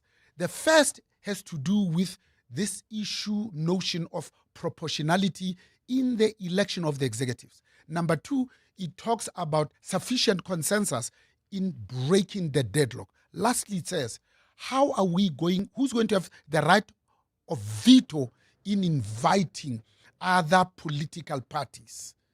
So that, again, we dare not call it what it is, a coalition with the DA beyond just the ANC, the DA, and the IFP. Let me put this to you. There have been conversations now about BEE, for example. Someone like Professor William Gumede has argued about the monies that have been really available only to the select few, the politically connected. Some might say the issue or the problem that we face isn't necessarily to be blamed on minority groups who have clearly scored because the opportunity was there, but because our entire architecture of this economy and its structure hasn't changed, and to the degree that it has, it's only allowed a few in, And that's been the fault of those who've been in charge. You have hit the nail on the head, Bongani. You see, we were warned that if we don't handle our freedom well, the colonizers, oppressors, and racists will come back as investors. They'll give themselves a name called the market, and they'll oppress us forever. Today, unfortunately, we're witnessing exactly that. Because you see, the slave master doesn't have to lynch, rape, whip, and kill us anymore. He has succeeded in teaching us to be able to do it all by our very self. And that's what we are continuing to do. And that structure of the economy, the reason why it was given to the Afrikaners, it was primarily for three reasons. Number one, South Africa must continue to provide and be a crucible of cheap labor forever. We haven't changed that. Number two, that we can go to the belly of the earth and dig for this gold, and they will have their first right of refusal. Lastly, even if we find a few diamonds, they will determine the price, hence the creation of the London Sales Organization. That system that has ensured that it is impossible for black people just to make ends meet. How can you even save as an African in South Africa today when 70% of your monthly wages or salary goes to transport and food? What's the solution? I think the solution is to continue to reclaiming our streets and realizing that this country that our forebears died for really has not achieved its freedom. Zapu's Joshua Nkomo says something that came late to me is the fact that it is possible for a country to attain its political liberation without its people being free. Even the first president of the ANC to be the Nobel Peace Prize laureate, Chief Albert Lutuli, says you don't want even your most fiercest enemy at their weakest to exclude you as a solution. At what stage did we decide that MK and EFF are our worst enemy than the DA? That itself is a measure of two white parties, Tony Leon's Democratic Party, DP, and the NNP. And yet we can't do the same today without being labeled. Let me ask you this. You've been chair of many a business in South Africa. You've been an executive at many of the businesses in South Africa. What was the most difficult ethical decision you ever had to make? The first is to make business realize that because it employs 16.5 million people, when government in all three tiers, 2.3 million at that time, now 1.3 million, that if business is transformed, the whole of South Africa will be transformed. That was the most difficult, because up until today, if business had realized that transformation is manifestly in their own interest, business will be much more broadly reflective of the demographics. Business would have instituted gender equality and gender pay parity. Business would be run by more women than men because of the 65 million South Africans, 52.5% of them are female, and yet their representation in positions of leadership is less than 24%. African women, less than 4%. Business cannot be defended until and unless the people in Alexander can see the tangible benefits. Professor Bonang Mohale, always a pleasure to speak to you. Prof will be at the Legacy Leadership Summit on Friday, the 14th of November. This is at the Henley Business School in Johannesburg. And amongst the other voices, there'll be Professor Thuli Madonsela, Dr. Alistair Mokoena, and that panel discussion that's going to try to get to the core of ethical and authentic leadership. You can go to Legacy Summit_ZA on socials to find out more. That event is hosted by Transform 360, Appleton Consulting, and Business Accounting. EWN Business. This business report is brought to you proudly by GIC through infrastructure-related projects. GIC sets a better standard of living. GIC changing lives. Let's start in mining. Mutao, Northern Platinum expecting lower full-year profits. The miner expects to report lower full-year earnings with mining cost inflation and flat rand metal prices eating away at their earnings. Mining cost inflation refers to the general increase in the cost associated with running the mine, including exploration, development, extraction, and the transportation of the minerals produced. The miner will see profits go down by more than 25% to 3.6 billion rand. BHP cutting its annual dividend to an 8-year low. Yeah, that's because BHP has seen profits hit the worst since 2020, so their lowest since 5 years. Profits slumped 26%, driven by weaker iron ore and coal prices. The company's revenue slipping 8% to $4.4 billion. The rand? Rand at this hour still quite weak against the US dollar, 17 rand 70 against the US currency, 20 rand 61 cents against the euro, and at 23 rand 86 cents against the British pound. Price of gold at $3,319 an ounce, or platinum is up 0.5% at $1,312. Brent crude at $66.02 a barrel. More business after 8. Change requires skill, an agile body to fill the gaps. But real change moves collaboratively, progressively, enabling, because it knows what to do and how to improve the lives of the deserving. Through infrastructure-related projects, GIC actively brings change for the better, because real change sets a standard of living, of being. GIC, changing lives. Right, straight to the news desk we go. Susa Zulu, we start in Cape Town. That's right, Bongani. Police have arrested a second teenager this morning in connection with the attack of 3 members of parliament in Philippi. Police Committee Chairperson Ian Cameron and NCOP member Nicholas Khotzel both sustained injuries during an attempted hijacking yesterday. They were with MP Lisa Schrickling, who was also in the vehicle at the time of the attack. The DA MPs were returning from an oversight visit to the police training college in Philippi when they came under attack. An 18-year-old suspect was apprehended yesterday, while the police's Novela Potelwa says the latest suspect is a 16-year-old who was arrested in Browns Farm. This brings to 2 the number of suspects arrested for the crime incident. The first one is under police guard in hospital after he was arrested on Tuesday evening. The 2 suspects face attempted murder and attempted hijacking charges. The Higher Education Department has confirmed an investigation into the death of a student at the Durban University of Technology. The student died by suicide after jumping off a building at the Steve Biko campus yesterday. The Education Higher Minister Buti Manamela demanded a full report from the university, and he's also called for an urgent counselling and psychological support to students, staff and witnesses. Department spokesperson Matsepo Sidat. And the minister will allow an investigative process to proceed. Once a full report is received, the minister will issue a more comprehensive statement. Manamela has urged the public not to share videos of the incident online. There are claims that small progress has been made by both the Johannesburg bomb squad and the presidential working group, which have been tasked with improving service delivery in the city. President Cyril Ramaphosa set up the working group earlier this year following his complaints about the bad state of the metro.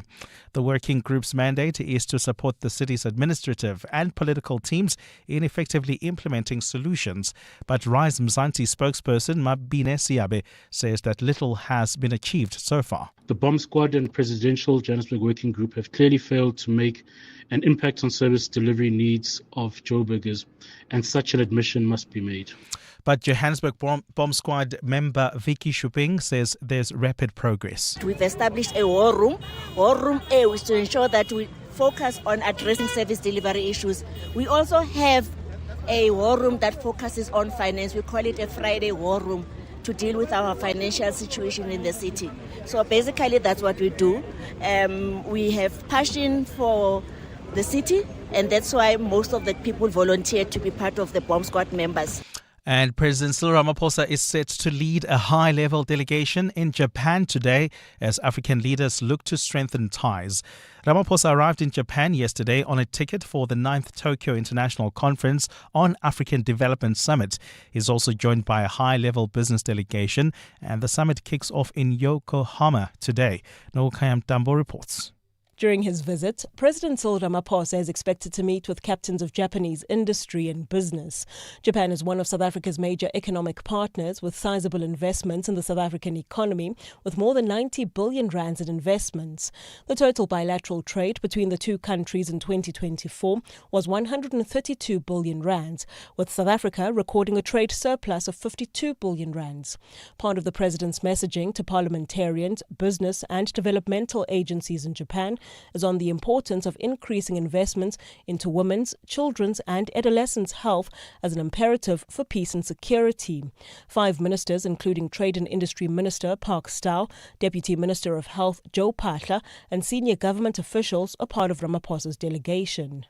Nogukanya Mdambo, Eyewitness News. A fine day in store for Kauteng. The temperatures are at lows of 9 degrees, peaking at highs between 25 and 27.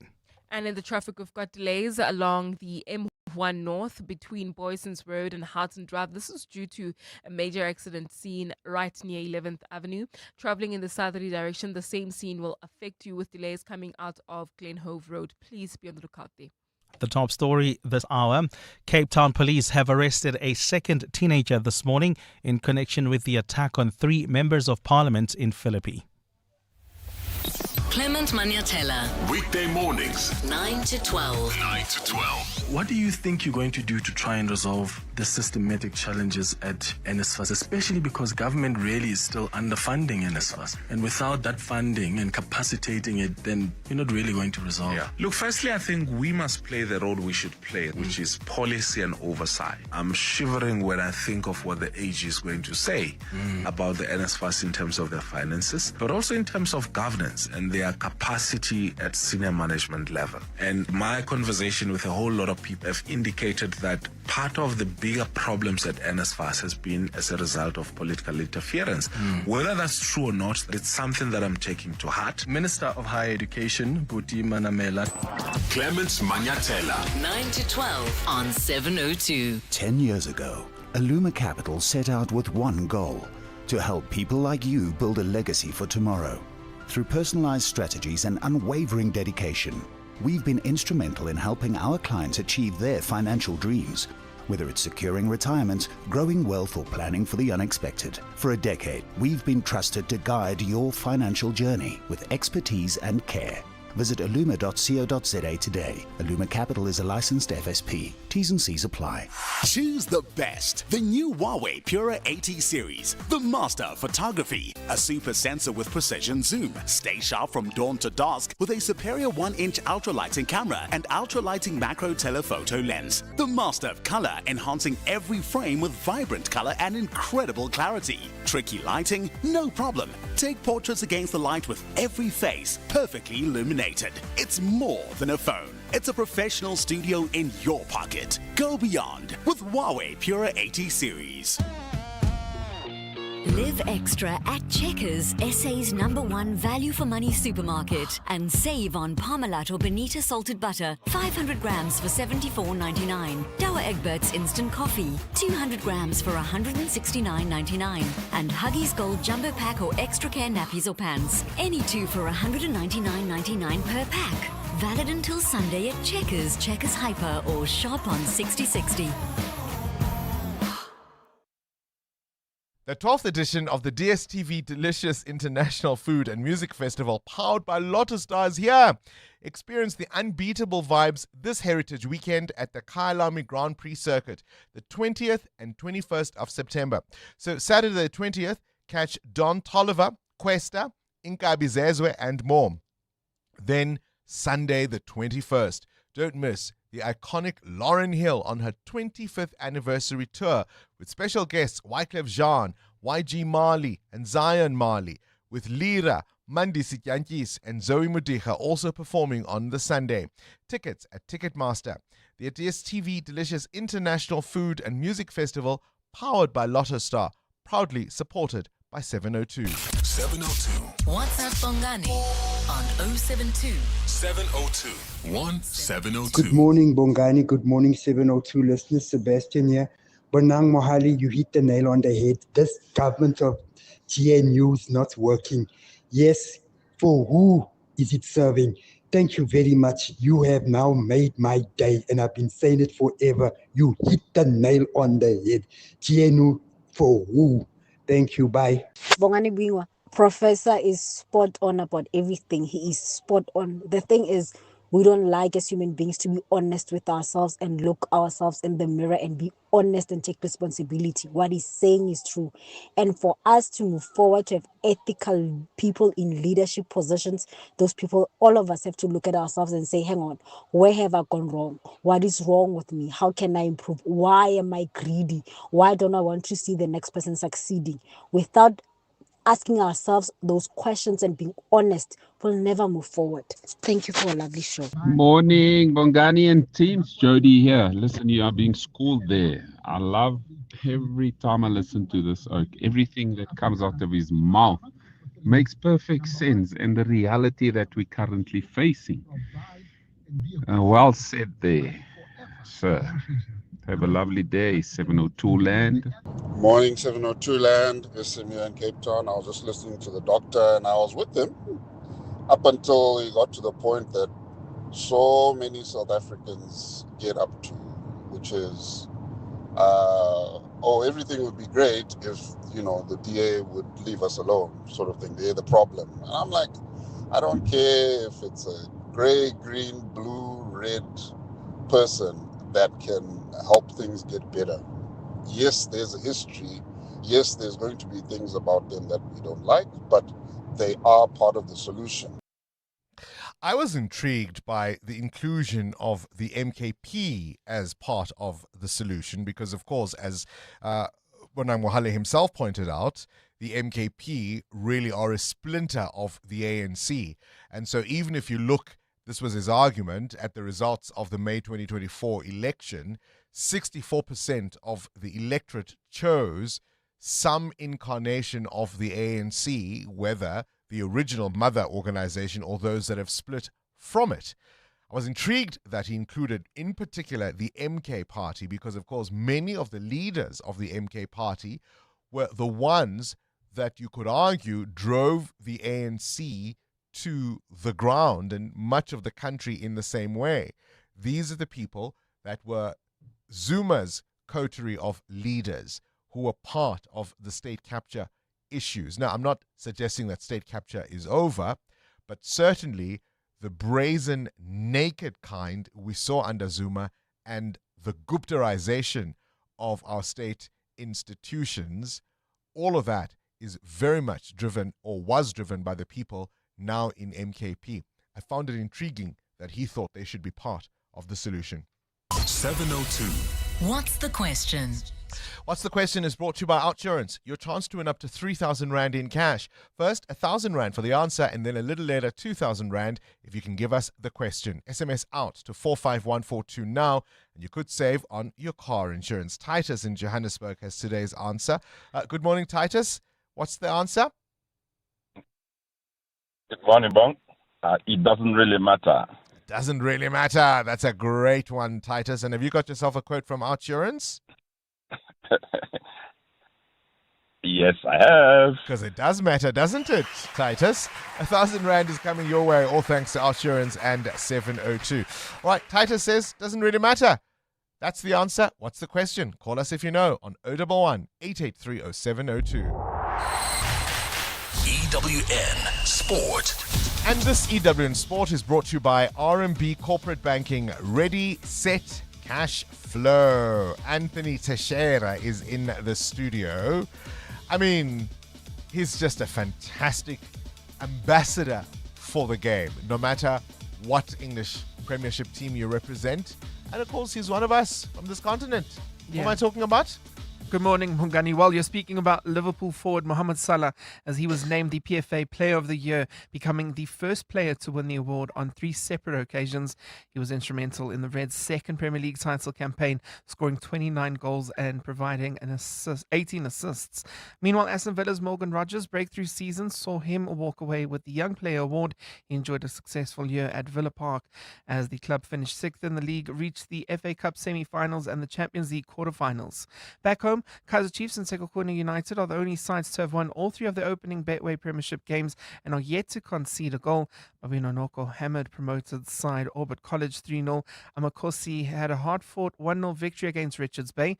Here's assistant coach Khalil Ben Yusuf on an update with Nazruddin Nabi's return.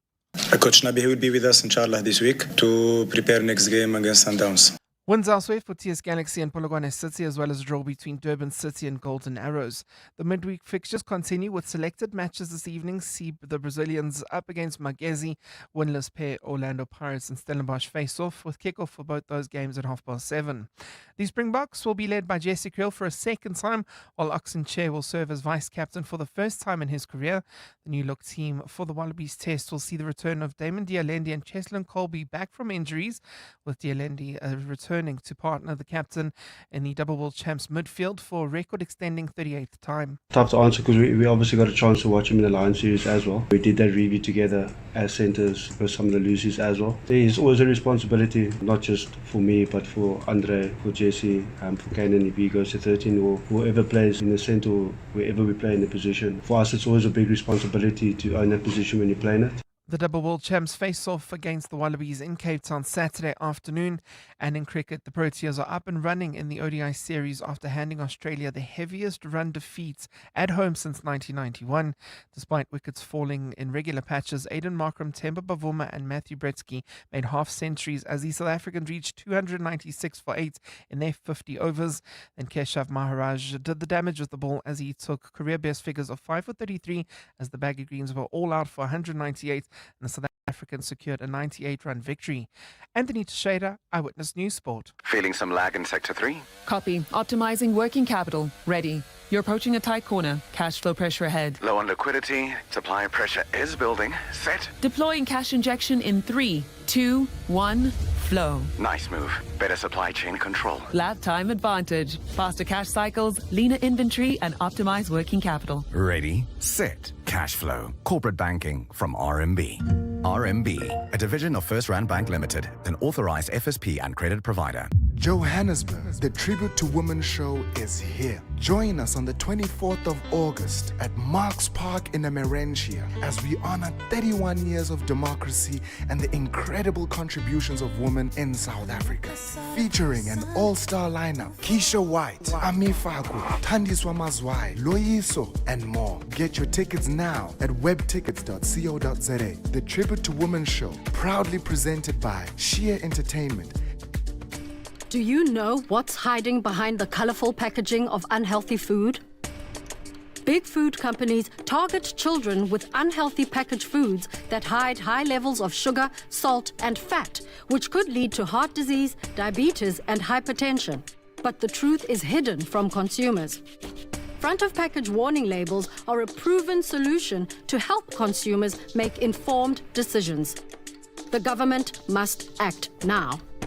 We have the right to know what's in our food. Demand front of package warning labels. Sign the petition on heala.org, HEALA.org, by the 30th of September. Payment solutions should run with your business wherever and whenever it happens. With PayFast by Network, you can accept payments online, in-store, or on the move with one simple, secure system. And when business picks up, our Easy Advance funding gives you flexibility to move even faster. Always open, for every hour, for every order, for you. Sign up today at payfast.io. Payfast has partnered with TymeBank to offer funding to your business. When your internet connection fails, does it really matter how fast it is? Business class internet is built for businesses. With remote monitoring, that means faster problem resolution and a backup LTE connection that keeps you online. Your company deserves business class internet because just reboot the router isn't a business strategy. Find reliability at vodacombusiness.co.za. Together, let's build the extraordinary further together. Vodacom Business. EWN Traffic. Right, let's catch up with traffic news brought to you by the Opel Grandland. With smart tech and striking design, it's German engineering on a grand scale. Test drive one today at your nearest Opel dealer. That crash in Centurion, Amo, give us an update.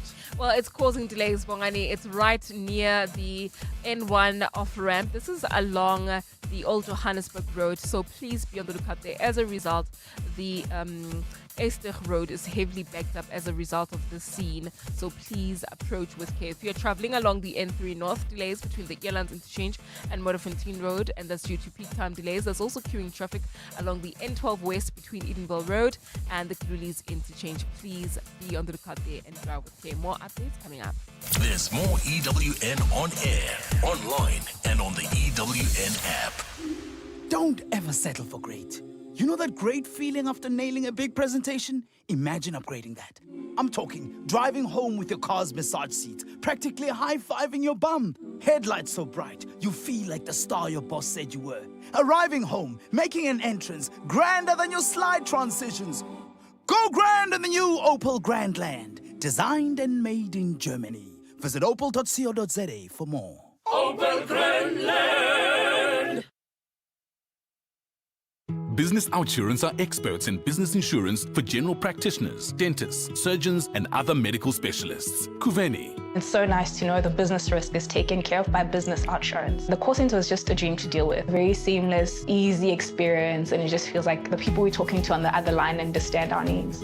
Switch to Business Outsurance and you could get a massive 20% discount on your business insurance premium. Visit outsurance.co.za. Switch and save today. Licensed insurer and FSP. TCs and information online. My family's struggling with snotty noses and phlegmy coughs. Oh no! Have you tried ACC? ACC 600 is a convenient one-a-day effervescent tablet from 14 years of age. Or now also in a no-water-needed, fruity-flavored sherbet-like granules that dissolve in your mouth. Ideal for the on-the-go adult. Ask for ACC 600 effervescent or oral powder at your nearest pharmacy to get rid of the snotties and flemings. And trust, if it doesn't say ACC, it's not ACC. Are you looking for the best savings on spectacles?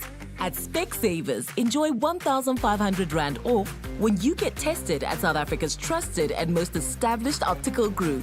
Get 1,500 Rand off all frames in store, or use your 1,500 Rand off on our leading lens enhancements, such as drive light lenses that reduce artificial glare whilst driving. Book online or call your nearest store today. Affordable eye care, Specsavers. T's and C's apply. 702. What's the question? For 2,000 Rand in cash, all thanks to Outsurance. Please tell me, what's the question?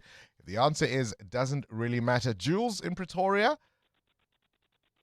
Good morning, Bongani. So the question is, what is the name of the song that was released on this day by Janet Jackson? The one that KG ended so abruptly, right? Absolutely. Such a mean man. Jules, I'm not a mean man. 2,000 Rand is coming your way. All thanks to Outsurance and 702. That song, of course, hitting number one spot on this day back in 2000. Thank you. You are the poster child, the biggest saver we've ever had. I decided that I would contact Outsurance and let them work out what they could do for me. Yeah. And lo and behold, big saving.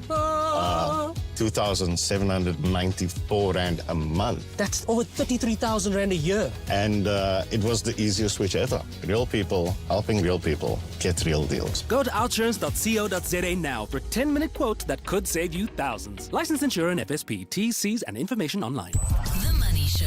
Weekday evenings at 6. currency manipulation case in the Constitutional Court. What's on the line for us? Now, look, there are a lot of reputations on the line for the banks, but also for the Competition Commission and perhaps our authorities in general. If the banks are found guilty, I think it's a really, really good sign that we do have working regulations in this country, and you can't simply mess with the South African government and get away with it. Harry Scherzer, the CEO of Future Forex. The Money Show on 702. Let's walk the talk. The Money Show, Stephen Curtis, is brought to you by ABSA CIB, backing the Ideas Fund by advancing capital to African infrastructure investment managers. Your story matters. ABSA is an authorized FSP and registered credit provider. 702. 702. What's gone viral? With Kabazela. Time now for the world of viral content. Kabazela. Good morning to you, Belle.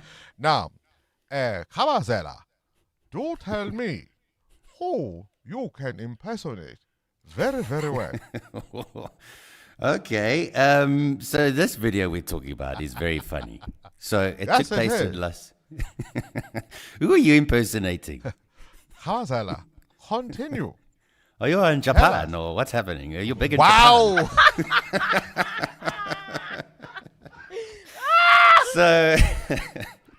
So this took place in Las Vegas in a nightclub.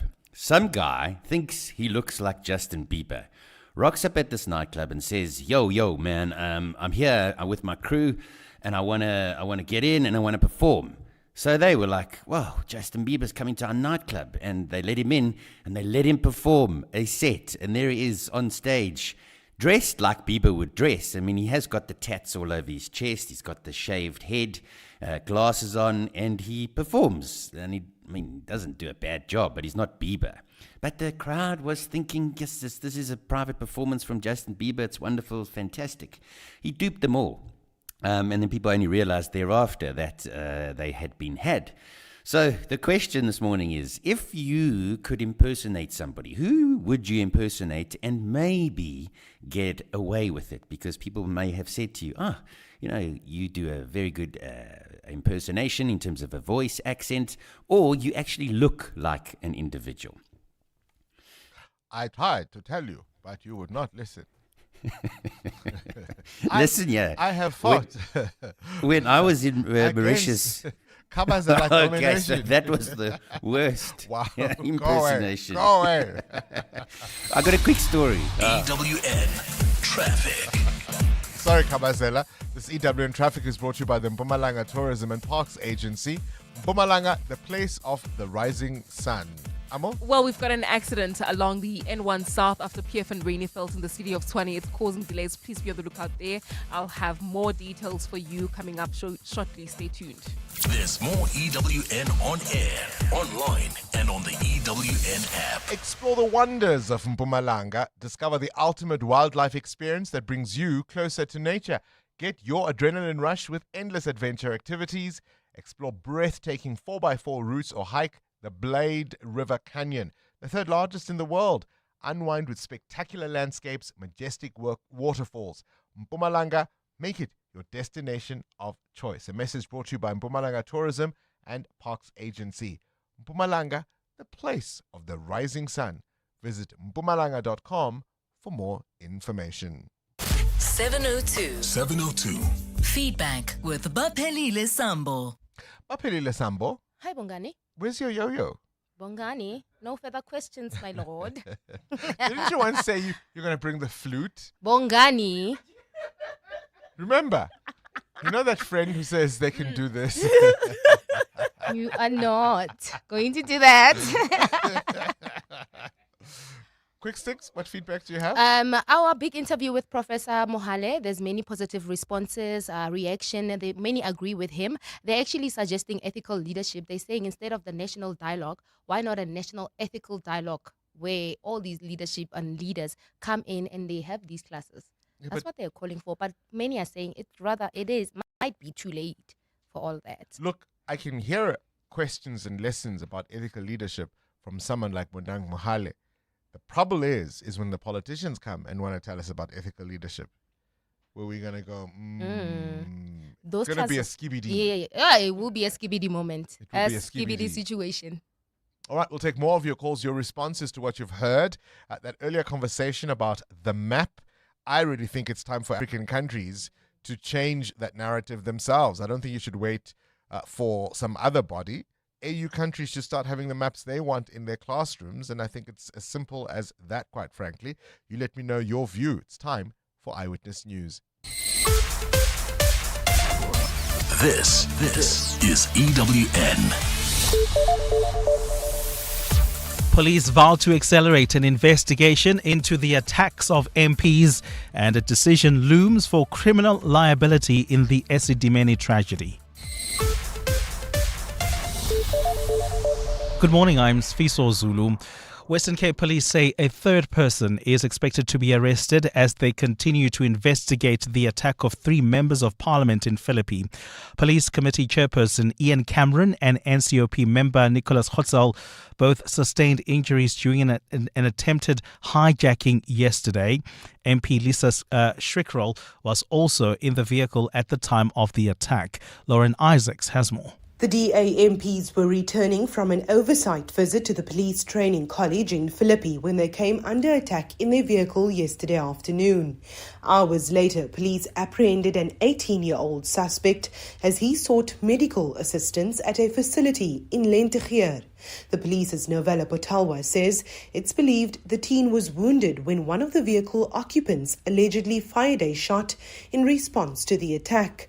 The suspect remains in hospital under police guard. Officers also nabbed a 16-year-old suspect in Browns Farm in the early hours of this morning. The 2 suspects face attempted murder and attempted hijacking charges. Patalwa says initial reports indicate the attack was carried out by 3 male suspects. Lauren Isaacs, Eyewitness News. Human rights organization Section 27 says the NPA has given the Life Esidimeni families some indication that a decision is looming on possible prosecution in the deaths of mental health patients. The latest developments in a drawn-out matter follows a meeting between the NPA and the families of the victims. More than 140 people died in 2016 during a botched transfer project meant to move psychiatric patients from the private life facility to ill-equipped state hospitals and NGOs. Almost a decade later, no one has been held accountable. Nokayam Dambo has the details. More than a year ago, the Pretoria High Court handed down a landmark judgment in the Life Esidimeni inquest after months of testimonies meant to determine if anyone should be held criminally liable for the tragedy. The judgment was the first of its kind when the court found that the death of 9 Life Esidimeni victims were caused by the negligent conduct of former Health MEC Dani Mahlangu and the former head of the Mental Health Directorate, Magabo Manamela. CEO at Section 27, Sasha Stevenson. At the meeting yesterday, it did seem like we are moving in that direction, that the NPA has received a legal opinion that recommends prosecution of Ms. Mahlangu and Dr. Manamela for the deaths of 2 mental health care users. Section 27 says the NPA needs to act fast to avoid a further delay of justice. Nogukanyam Dambo, Eyewitness News. The Alexandra Magistrates Court is set to hand down judgment in the bail application of the alleged mastermind behind the murder of DJ Somebody Katiso KT Molefe. Last month, Molefe was arrested for the DJ's murder, whose real name was Opa Sefoka.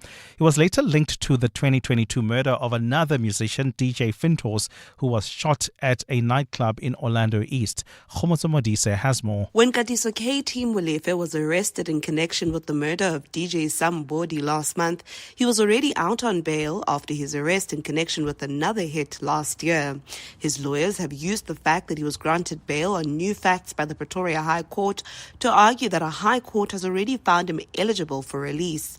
But the state has argued that Molefe is a dangerous criminal with no regard for human life. Prosecutors have pulled Molefe's previous records showing that he was convicted of drug-related charges in the UK in 2004, where he was found to have been travelling with a fraudulent Lesotho passport. Molefe's lawyers say he should not be penalised for crimes he's already served time for. They also argue that in the 3 months that he was released on bail before his rearrest, he's done nothing to suggest that he may interfere with the case. Khomozo Modise, Eyewitness News. And more than 50 people have died after a bus carrying migrants collided with a truck in western Afghanistan. Police in the Herat province say yesterday's accident was caused by the bus driver's excessive speeding. The vehicle was carrying Afghans recently returned from Iran and they were en route to the capital, Kabul. Gold is trading at $3,320.96 an ounce. The rand is at 17.69 to the dollar, 23.87 to the pound, 20.59 to the euro. Brent crude oil is at $66.06 a barrel. And in the traffic, we've got an accident reported along the N12 West in the Benoni area. It's right after Patfontein Road. It's causing heavy delays coming out of the Kingsway Road. Please be on the lookout there. This accident is with a pedestrian. So please, if you are traveling along this route, please make way for officials to clear the scene. And in your sport, Orlando Pirates search for a first league win of the season in midweek action against Stellenbosch. Women's Rugby World Cup final looks to be a potential record breaker, and South African athletes to feature at the Lausanne Diamond League meet. A fine day in store for Kauteng. The temperatures will peak at highs between 25 and 26 degrees. The top story in EWN this hour. Western Cape Police say a third person is expected to be arrested as they continue to investigate the attack of 3 members of parliament in Philippi. EWN, in touch, in tune and independent. For the latest, visit ewn.co.za or download the EWN app. Show up for the finalist who showed up for you. Gauteng's greatest awards with 702 and Yoko. Vote for your favorite local business now on primediaplus.com. This is Breakfast with Bongani Bingwa on 702. Let's walk the talk. Gosh, is there a better example of things dragging on than what you've just heard in Eyewitness News? The NPA and the families of the Esidimeni, the life Esidimeni victims. All these years later, no one has ever been prosecuted. They've had all kinds of inquiries, they've investigated. We saw these people squirm when they were being asked questions. We saw them blaming each other. A decade later, no one has been held accountable. Talking about matters that are being drawn out, the big international story, of course, has to be the Ukrainian war that has been taking center stage in discussions around whether there'll be peace or a ceasefire. Vladimir Putin's ambition for more territory are clear. Donald Trump has hinted that any peace deal may require Ukraine to give up land. This is after European assurances that they would not agree to any such arrangement. Have a listen to the British Prime Minister Keir Starmer about what he thinks it's going to take to achieve peace. Well, in terms of the approach that's taken on territorial issues, what I've said throughout and being clear with is that in the end has to be a matter for him. And that's why we've had the principle throughout, no decisions about Ukraine without Ukraine. Now, the development today in relation to President Trump talking to President Putin and organising a bilateral is recognition of that principle that the two parties need to talk about this, but with a trilateral. President Trump also agreed as an outcome from this meeting. But it's coupled with, and you can't separate the two, the question of security guarantees, because those guarantees are so important to the process as a whole. And today was a real breakthrough because we had worked up guarantees from the Coalition of the Willing. I'm really pleased about that. But I was always clear that we needed the US as a backstop, as part of that guarantee, to make sure that Ukraine, Europe and the UK are safe and secure as we go forward. Today a breakthrough on that, and we've now commissioned our teams to work at speed and urgently on working up those guarantees. Now they were the two outcomes that we, the United Kingdom, wanted and planned for out of today, and that's why it was a good and constructive meeting. Politicians are the same everywhere, hey? He's not talking about territory, he's talking about security guarantees. He's not mentioning that actual nub of the issues from the Ukrainian point of view, at least.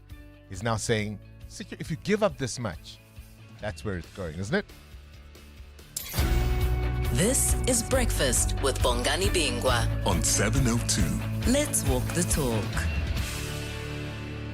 Oh, and just by the way, we've been focusing a lot on the taxis, and the South African National Taxi Council, SANTACO, their chairperson, Midday Mali, is saying these taxis who don't want you to give passengers a ride, they don't know who they are. And should you find them, please report them to authorities. Do you buy it? Have a listen. Let me also address the growing concern. The reports that some of our patrollers and the marshals are coercing citizens not to use private cars, not to transport their own families, but to use taxis by force. This is unacceptable, unconstitutional, illegal. As SANTACO, and especially SANTACO Kauteng, we distance ourselves fully from practices. And we currently reviewing all such report cases, identify those possible. To every South African who has been harassed, threatened, and intimidated by someone claiming to act in the name of SANTACO Kauteng, I say you have every right to transport your transport of your choice, who work with us, and report criminality to the authorities. That is the chair of the Gauteng SANTACO, Midday Mali. 702. WhatsApp Bongani on 072 702 1702. Morning, Bongani. I do believe the African Union should unite and redraw its maps. There is no limit to what we can accomplish if we stand united together as one. I agree with you, Bongani. I don't think Africa should be waiting for approval or for some country to be able to depict the correct map of Africa and then present it in classrooms. We should do it. All African countries should make sure that we have the correct map that is depicting the correct size of Africa. That's basically it. We don't need any permission or any other country to come in and assist us in doing that. We are Africa. We are capable. We must do it.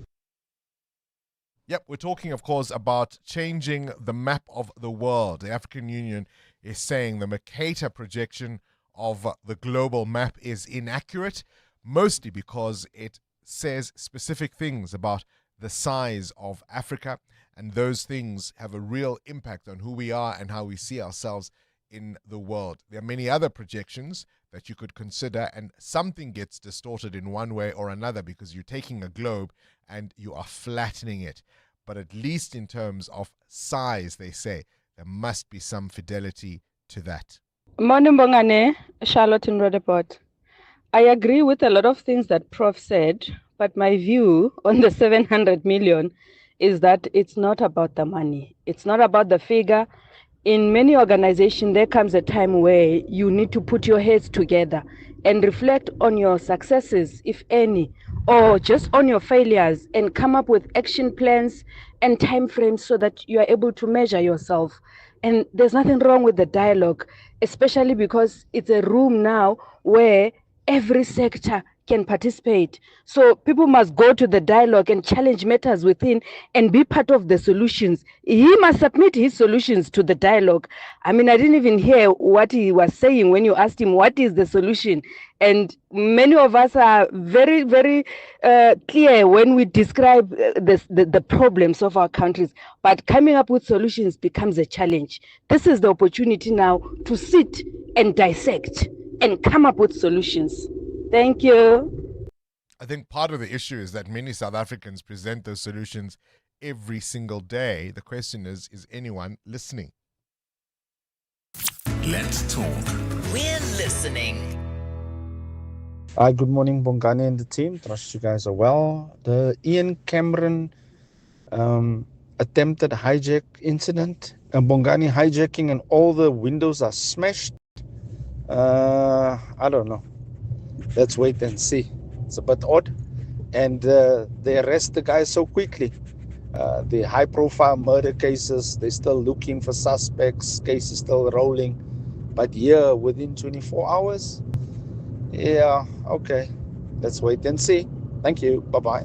Good morning, Bongani. You know, as bad as it is that the MPs have been attacked, But why are we shocked? Why are we making a big deal? Because it's the MPs. And the police are acting so swiftly because these are the MPs.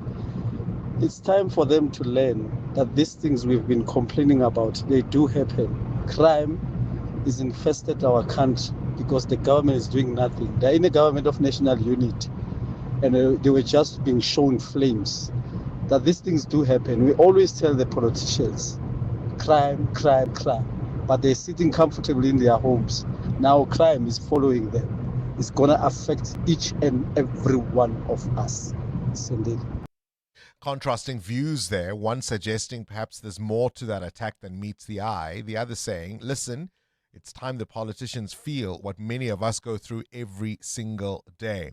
The other question we raised earlier around this map issue as a way to illustrate it, do you have an aha moment that stands out in your mind as you look back on your life? Was there an encounter, a conversation, or an incident that changed everything? Who you are, your place in the world, how you see the world itself. And can you think of one? Africa Melane spoke about the passing of his mom. It doesn't have to be something that deep. Of course it can, but it was a very poignant sharing that he gave us earlier today. What's yours? I was in an accident a few years ago. So I was on the passenger side with my seatbelt on, normal day, going to work.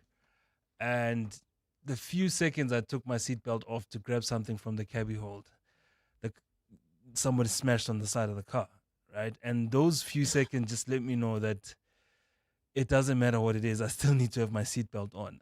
Of course, you can't always do the right thing, always be on time, but when it's your time, it's your time. But those little things that you don't think about, like putting on your seatbelt, checking your blind spot, things that you can overlook can change not only your day, but also your life. So I'm quite pedantic about having the seatbelt on. Bona, even in the back seat of a car. Yeah.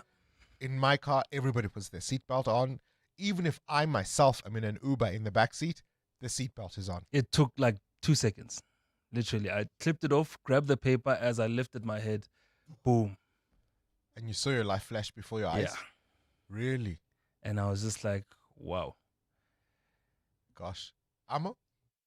Well, for me is a very simple one. When I became a parent to my son, and immediately then I felt like everything, one, fell into place, and secondly, I had everything inside of me to make it possible for my son to do anything that he wanted to do.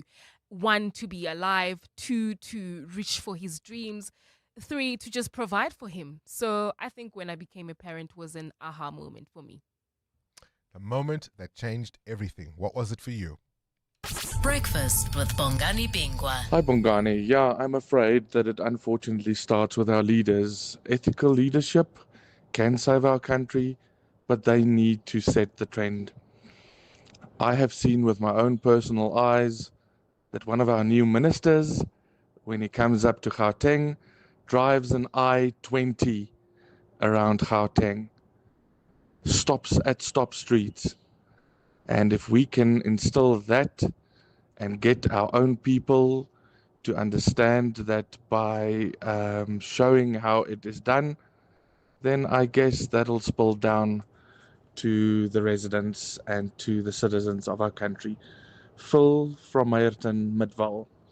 Phil in Mercator. Let's also catch up with Walter, who's calling us from Cape Town. You want to talk about the attack on those members of parliament in Philippi in Cape Town yesterday. It was quite shocking, wasn't it, Walter? It was quite shocking. Not necessarily so, because it's a daily occurrence in Philippi. Every day a car is hijacked. Either it's e-hailing or women driving alone. Every day, we know that in Philippi, you don't go there, you are likely to get hijacked. So I'm surprised that it took them 24 hours to arrest these perpetrators. While it's a nice thing that they arrested them, but why don't they do anything about Philippi all these years? Every day someone is hijacked in Philippi. It just goes on to show that there are better people in South Africa than others. Some of us were just helping these politicians to live. Their lives matters more than us, because the swiftness that they've taken to arrest these people, where did all these resources come from? I don't understand it. When it doesn't happen to ordinary folk, I think that's a part of the sentiment. Whilst people, of course, are shocked that people, in particular parliamentarians who are looking into policing, were themselves attacked. I think that people are wondering if this is the everyday reality of ordinary folks. Maybe it's time the politicians found out, and not that one would wish any attack on any individual, but that's the reality so many of us face every day. Bongani Bingwa, you are impersonating me as I rest in peace. This should be the last time you do something of this nature. I thank you. EWN Traffic. That is the. I wish we had a prize for the voice note of the day. I really wish we had a prize for the voice note of the day. Nonetheless, 21 after 8, this Eyewitness News Traffic brought to you by Outsurance in partnership with 702. An accident in Benoni, Amo. That's correct, Bongani. On the N12 West, it's right near Padfontein Road. I'm being told that it's with a pedestrian, so please be on the lookout there and drive with care. If you are heading towards Bedford View, another accident seen on the N12 West near Edenville Road, also causing delays, and there's queuing traffic in the city of Tshwane along the N1 South. This is due to an accident right near Water Avenue. Delays coming out of Rigel Avenue. Please be on the lookout there and drive with care. We'll have more updates for you. Stay tuned. There's more EWN on air, online, and on the EWN app. Clever late excuse number 76. I had to go home and change because the weather forecast was wrong. Well, fortunately, with the Outsurance pointsman on the roads, you no longer have to come up with creative excuses for being late. The Outsurance pointsman easing traffic congestion and getting you there quickly and safely. Outsurance really means it when they say you always get something out. In proud partnership with 702, show them some love online using hashtag pointsmanlove. Outsurance is a licensed insurer and FSP. 702, The World View with Adam Gilchrist. Let's start with news, Adam, coming out of Finland. This is a rather tragic story of this 30-year-old member of parliament found dead. Good morning. Yeah, inside the parliament building in Helsinki, and according to many reports out of Finland, Imeri Peltonen had taken his own life. His sudden death has absolutely shocked politics in Finland. Politicians on all sides have expressed their sadness. Often they come together, don't they, in those moments in a way that often politicians don't in other such moments. He was a much-loved member of our community, is the kind of message that's been put out there. Adam, I'm going to interrupt you. I think the signal is quite patchy this morning, so we're hearing you in bits and pieces. I'm wondering if we should maybe just give you a tinkle on the landline and do this the traditional way. But the connection is a little patchy there. So I'm going to give the opportunity to the producers to dial you up, and hopefully the line should be ringing any moment now, and we can pick that up because we missed quite a bit of that story about this 30-year-old Social Democrat MP from Finland. Are you hearing us now? All right. I think we're trying to get back through to Adam Gilchrist. Let's take a quick break. KG? The Midday Report. Weekdays, 12 to So there have been a couple of new words that have been added to the Cambridge Dictionary over the past year. And if you are a parent of a Gen Alpha, or if you are a Gen Alpha, then you'll know what these mean. So the words skibbity, delulu, tradwife, and luke. A lot of these are from social media. Even the Australian Prime Minister, Anthony Albanese, has taken on this lexicon. They are delulu with no salulu. I like to think that we're Riz here on the Midday Report. The Midday Report with Mandy Wiener. 12 to 1 on 702. 702. Gauteng's greatest awards with 702 and Yoko. Your vote is not just a click. It's a thank you, a nod, a way of saying we see you. Vote for your favorite local business now on primemediaplus.com. 702, The World View with Adam Gilchrist. All right, let's see if we've got Adam back on the line. Adam, are you back on Zoom? Is it? Is that the connection we've got, KG? All right, we just don't seem to be getting through to Adam Gilchrist. The line... Tell you what, let's do a traffic report and maybe we'll get him again. EWN Traffic. It's just one of those mornings, eh? We tried the landline. Apparently that's not connecting very well, and neither is the Zoom. So in the meantime, tell us what's going on in traffic. Well, we've got delays in Centurion on the N14 East towards the Brakfontein interchange. An accident has been reported there. We've basically been dealing with a lot of accident scenes this morning. So if you're traveling on the roads, please be patient and try to be kind to your fellow motorists. If you're traveling in Benoni, another accident scene along the N12 West. It happened just near Patfontein Road. Delays coming out of Kingsways Road. And there's also queuing traffic on the N3 North. This is between Marlborough Drive and the Baku interchange. That's due to peak time delays. There's more peak time delays along the M1 North between Boyson's Road and Carr Street. That accident we spoke about earlier in Houghton has been cleared, but traffic remains a bit slow coming out of Houghton Drive in the Killarney area. So please be on the lookout there and continue driving with care. We'll have more updates for you. Stay tuned. There's more EWN on air, online, and on the EWN app. EWN Business. Well, I did what we could, but the connection just not working with us there. So apologies for no worldview essentially today. We're just going to move on because both the phone line and the Zoom connection, which is usually much clearer, don't seem to be with us this morning. And that gives us a little more time then to get into business news. Muteo Haripe, the Competition Commission, telling the Constitutional Court that in fact the effects of the alleged rand manipulation are still being felt today. Yeah, the Competition Commission has urged the Constitutional Court to revive charges over a 10-year rand manipulation scandal, arguing that the manipulation inflicted a permanent structural damage on the currency and affected about 35 trillion rand in trade flows. Now, the matter dates back to the June 2020 report when the Commission referred a case to the Competition Tribunal against 28 local and foreign banks alleging to have colluded with one another to fix the dollar and rand pairing. This was between 2007 and 2013.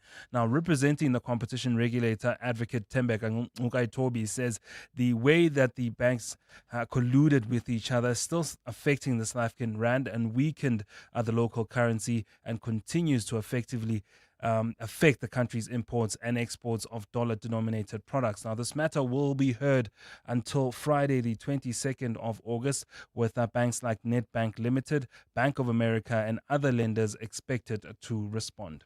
Gosh, Northern Platinum expecting lower full-year profits? Yeah, Northern expects to report lower profits with mining cost inflation and the flat rand metal prices eating away at their earnings. Mining cost inflation refers to the general increase in the costs associated with running the mine. This includes costs for exploration, development, extraction, and the transportation of the minerals produced. The miner will see profits go down by more than 25% to 3.6 billion rand. Now, Northern saw a rise in the total amount of metal sold, sales revenue also rising to 32.9 billion rand. The impact of rising mining costs was also reflected in the drop in operating profit. Your indicators? Well, on the markets, the oil share was up marginally by 54 points, pushed by industrials, which were up close to 0.5%. Banking stocks also pitching in there, but it was the mining shares that dragged on the market, down 1% yesterday. Northern was down 7.7%. Thungela was up down 3% rather, with Anglo Gold down 2%. Sasol had a better day, down up 5%. Asapi was up 3.5%, with Woolies, the retailer, up 3.5%. Rand at this hour, 17 Rand 69, starting to claw back some gains against the US dollar, 20 Rand 59 cents against the euro, and 23 Rand 87 cents against the British pound. Price of gold up marginally, $3,323 an ounce, while platinum is up close to 1% now at $1,316. Brent crude at $66.25 a barrel. Stephen Crotis with more this afternoon. Time now for latest eyewitness news, and don't forget it is a Wednesday, so we speak to another corporate that cares. Pesto Princess Foods is going to be joining us just before 9 o'clock in this next half an hour. No doubt, Sfiso Zulu, there'll be action from members of the House on that incident in Cape Town yesterday. That's right, Bongani. Good morning. Parliament has led the reactions this morning, condemning the attack on 3 DA MPs in Philippi. Police Committee Chairperson Ian Cameron and NCOP member Nicholas Hotzel both sustained injuries during an attempted hijacking yesterday. They were with MP Lisa Schrikrol, who was also in the vehicle at the time of the attack. They were returning from an oversight visit to the police training college in Philippi when they came under attack in their vehicle. An 18-year-old suspect believed to have been shot during the attack is in hospital under police guard. Officers caught a 16-year-old suspect in Browns Farm this morning. Parliament spokesperson Lerato Mogoatlhe. The presiding officers expressed deep concern, noting that such shocking acts of criminality not only endangers the lives of elected representatives and members of the public, but also undermines Parliament's constitutional duty to hold organs of the state accountable through oversight. The Higher Education Department has confirmed an investigation into the death of a student at the Durban University of Technology. The student died by suicide after jumping off a building at the Steve Biko campus yesterday. Minister Manatella has demanded a full report from the university and is also called for urgent counselling and psychological support. Department spokesperson Matsepo Sidat. And the minister will allow an investigative process to proceed. Once a full report is received, the minister will issue a more comprehensive statement. The minister has appealed to the public not to share videos of the incident online. And President Cyril Ramaphosa is set to lead a high-level delegation in Japan today as African leaders look to strengthen ties. Ramaphosa arrived in Japan yesterday on a ticket for the 9th Tokyo International Conference on African Development Summit. He is also joined by a high-level business delegation. Naokayam Dambo reports. During his visit, President Cyril Ramaphosa is expected to meet with captains of Japanese industry and business. Japan is one of South Africa's major economic partners with sizable investments in the South African economy, with more than 90 billion rands in investments. The total bilateral trade between the two countries in 2024 was 132 billion rands, with South Africa recording a trade surplus of 52 billion rands. Part of the president's messaging to parliamentarians, business and developmental agencies in Japan is on the importance of increasing investments into women's, children's and adolescents' health as an imperative for peace and security. 5 ministers, including Trade and Industry Minister Park Staal, Deputy Minister of Health Joe Phaahla, and senior government officials are part of Ramaphosa's delegation. Nogukhanya Mtambo, Eyewitness News. A fine day in store for Kauteng today. The temperatures are at lows of 9 degrees, peaking at highs between 25 and 27. And in the traffic, we've got an accident reported on the N12 West. This is in the Benoni area. It's right near Padfontein Road. It's causing delays. Please be on the lookout. There's also queuing traffic on the N3 North between the Geldenhuys interchange and the Kilulise interchange. The top story this hour, Parliament has condemned the attack on 3 DA MPs in Philippi. Hey SA, entries for FlySafe's Business Booster are closing soon. So if you're a small local business that needs help taking off, enter at flysafe.co.za, tell us about your business, and you could be one of 6 standout enterprises to win 10 return business class flights plus brand exposure across our various platforms. Whether you're mixing, matching, crafting, or inventing, we want to help your business skyrocket. FlySafe, for the love of fly. T's and C's apply. Sell your car now and get paid instantly. There's no waiting when it comes to We Buy Cars. Simply complete the online form on webuycars.co.za to get started. Looking for your next ride? Explore thousands of vehicles with finance and all the extras available online and in-store. So whether buying or selling, We Buy Cars has what you need. A sinkhole on the R21 near Olifantsfontein is being repaired, but this isn't just about restoring the road. Sunral's 154 million rand project is opening the door to new opportunities for the local community, from training and mentorship for SMMEs to jobs for unskilled labor and real experience for young engineers. This project is repairing more than a road, it's building futures. Work starts mid-September 2025. Sunral, building South Africa through better roads. Meet the new Samsung Galaxy Z Fold 7, re-engineered to be our thinnest and lightest foldable yet. Move with confidence, powered by an ultra-sleek, ultra-slim design that adapts wherever life takes you. Open your world to expansive screens, seamlessly crafted for work and play. It's innovation that fits your pocket. Upgrade to the new Galaxy Z Fold 7 and get double the storage on us. Hurry, offer ends 31 August. T's and C's apply. 702. WhatsApp Bongani on 072 702 1702. Good morning, Bongs. Kere, one thing that can make you change is dating the wrong person. Like, for example, I was in relationships, and then took one relationship that will make me put myself first. So because back then I was a people pleaser and, trying to make the girlfriend happy and all that, and all that jazz. But now it's you must make yourself happy, and it's not my responsibility. And yeah, I keep it moving, because it will drain you trying to make someone happy that is not actively trying to be happy by themselves.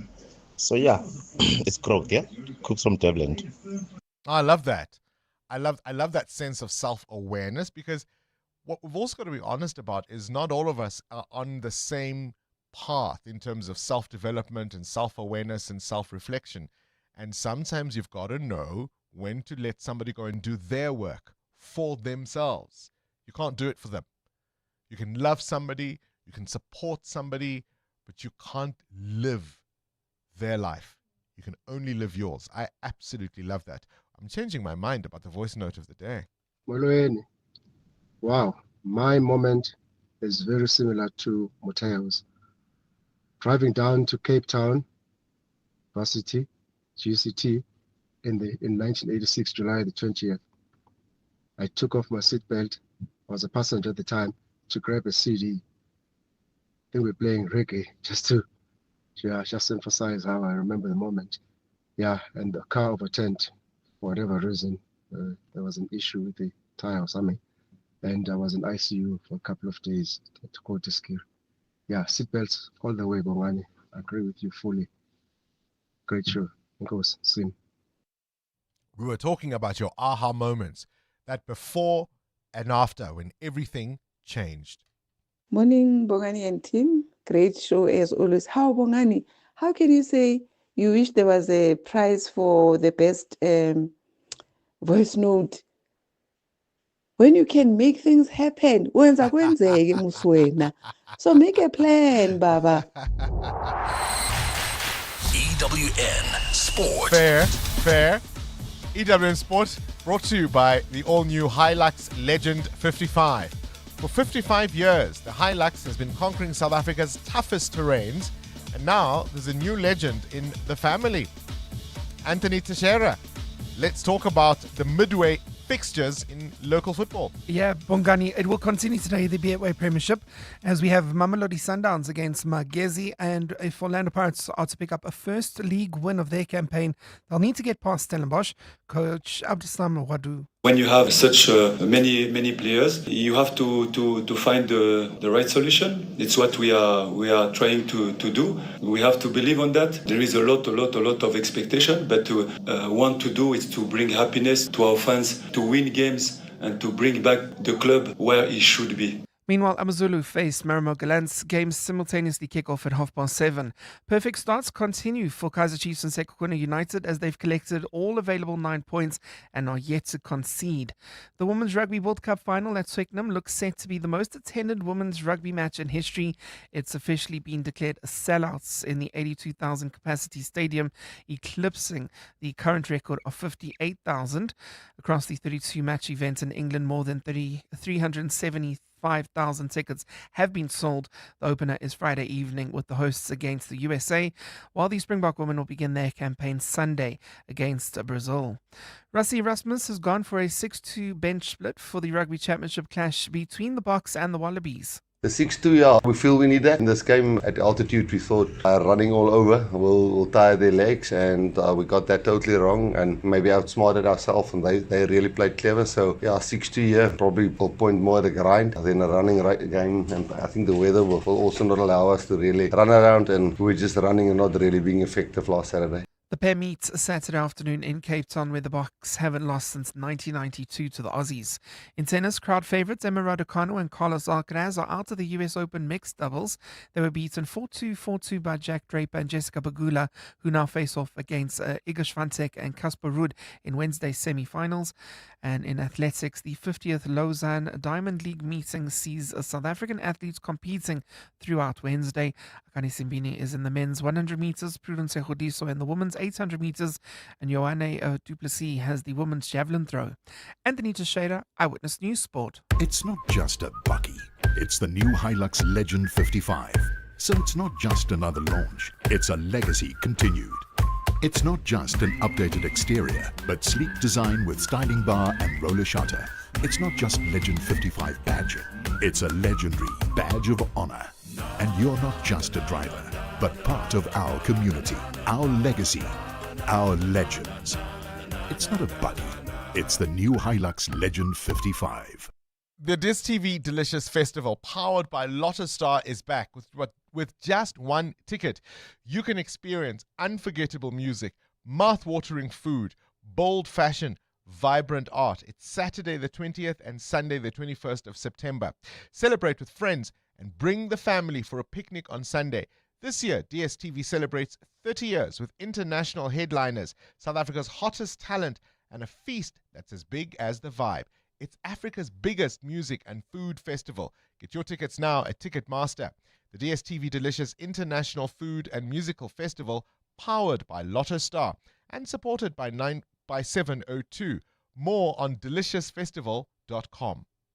When you empower a woman, you empower a whole nation. Women have a remarkable way of multiplying whatever is placed in their hands. This August, we're celebrating Women's Month with the theme Building Resilient Economies for All. We reflect and honor the courageous women of 1956 who took a stand against the injustices of the past. We also recognize and celebrate all South African women who continue to lead, build, and inspire across every part of our society, from business and education to peace building and beyond. Yes, there is still much to be done. The pursuit to achieving total gender equality and empowerment will continue until every woman is able to enjoy the benefits of a safe and just society. #Rekaufela Basadi. #Women's Month 2025. A message by the National Department of Sport, Arts and Culture. The team's on a roll today. Let me focus on payroll. Duty calls in the kitchen. That's why I have a business insurer that is agile and on the ball all the time on all things. I chose My Way Business Insurance, getting 24/7 emergency service and saving on my premiums, plus my business assist to handle my admin. Visit myway.co.za or dial 0860 64 64 64 and get a quote today. My Way is a licensed non-life insurer and FSP. T's, C's and standard rates apply. My Way. Live your way. EWN Traffic. 17 minutes before 9 o'clock. Let's wrap up the morning's traffic. Amo? Well, Bongani, we've got a major accident scene reported in the city of Tshwane Centurion. This is along the N14 east towards the Brakfontein interchange, causing delays. Another one on the N1 south after the Flying Saucer interchange, also causing some issues there while traveling in Benoni. Please be on the lookout for an accident scene on the N12 west after Patfontein Road, also causing delays coming out of Kingsways Road. So please be on the lookout there and approach with care. More updates at the top of the hour. There's more EWN on air, online, and on the EWN app. Coming up on the Clement Manatella Show on 702. All right, 16 minutes before 9 o'clock. And of course, between 9 and 12 is the Clement Manatella Show. And the man of the moment is here in the studio. Mm-hmm. What flows do I have today? I've got Mkaba. Did I lie? Wow. Wow. Did I lie? Is this how you are? And when we get to this quarter of the year, I'm a different person. I come for you every day. Wow. What's on the show today? Coming up on the show today. What will I miss today? Again? On the open line, we're going to talk about the ANC's upset with Malusi Gigaba and Senzo Mchunu.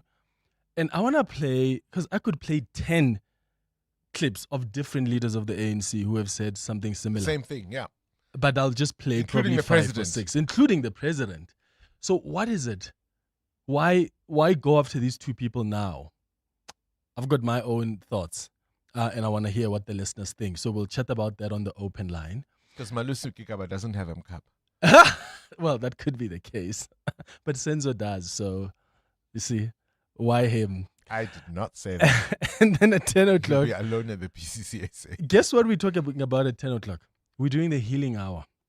It's our monthly Healing feature. from colleagues who call you. No. Who say you've got No, MCAP. no. We're healing from something else, though, you may find interesting. What we're going to do today is we're going to hold space for our brothers and sisters, our fathers and mothers, and our friends who are going through a breakup or a divorce. It may be as fresh as 2 days ago. It may be as fresh as 5 months ago, 2 years ago. How are you healing from that? That's what I want to ask the listeners this morning on our healing hour. How are you healing from that divorce? How are you healing from that breakup? How have you been picking up the pieces? I can tell you for free, divorce is the worst thing I've ever experienced in my entire life. Really? I don't wish divorce on my worst enemy. Why is it worse than a breakup? Because you're still in love. I think a breakup, there's a sense of impermanence. You accept the fact that it may end. Uh-huh. And of course, perhaps theoretically the same is true of marriage. But there is a reasonable chance and expectation that it is not going to end, because you said for better or worse, in sickness and in death. And so, and you don't just marry your spouse, you marry each other's families. Then you throw in children. And it's the worst thing anybody can go through. Yeah. I don't wish it on my worst enemy. We'll talk about that. And it's been, what year are we in now? It's been 15 years. Yeah. Sure. I don't wish it on my worst enemy. So scary.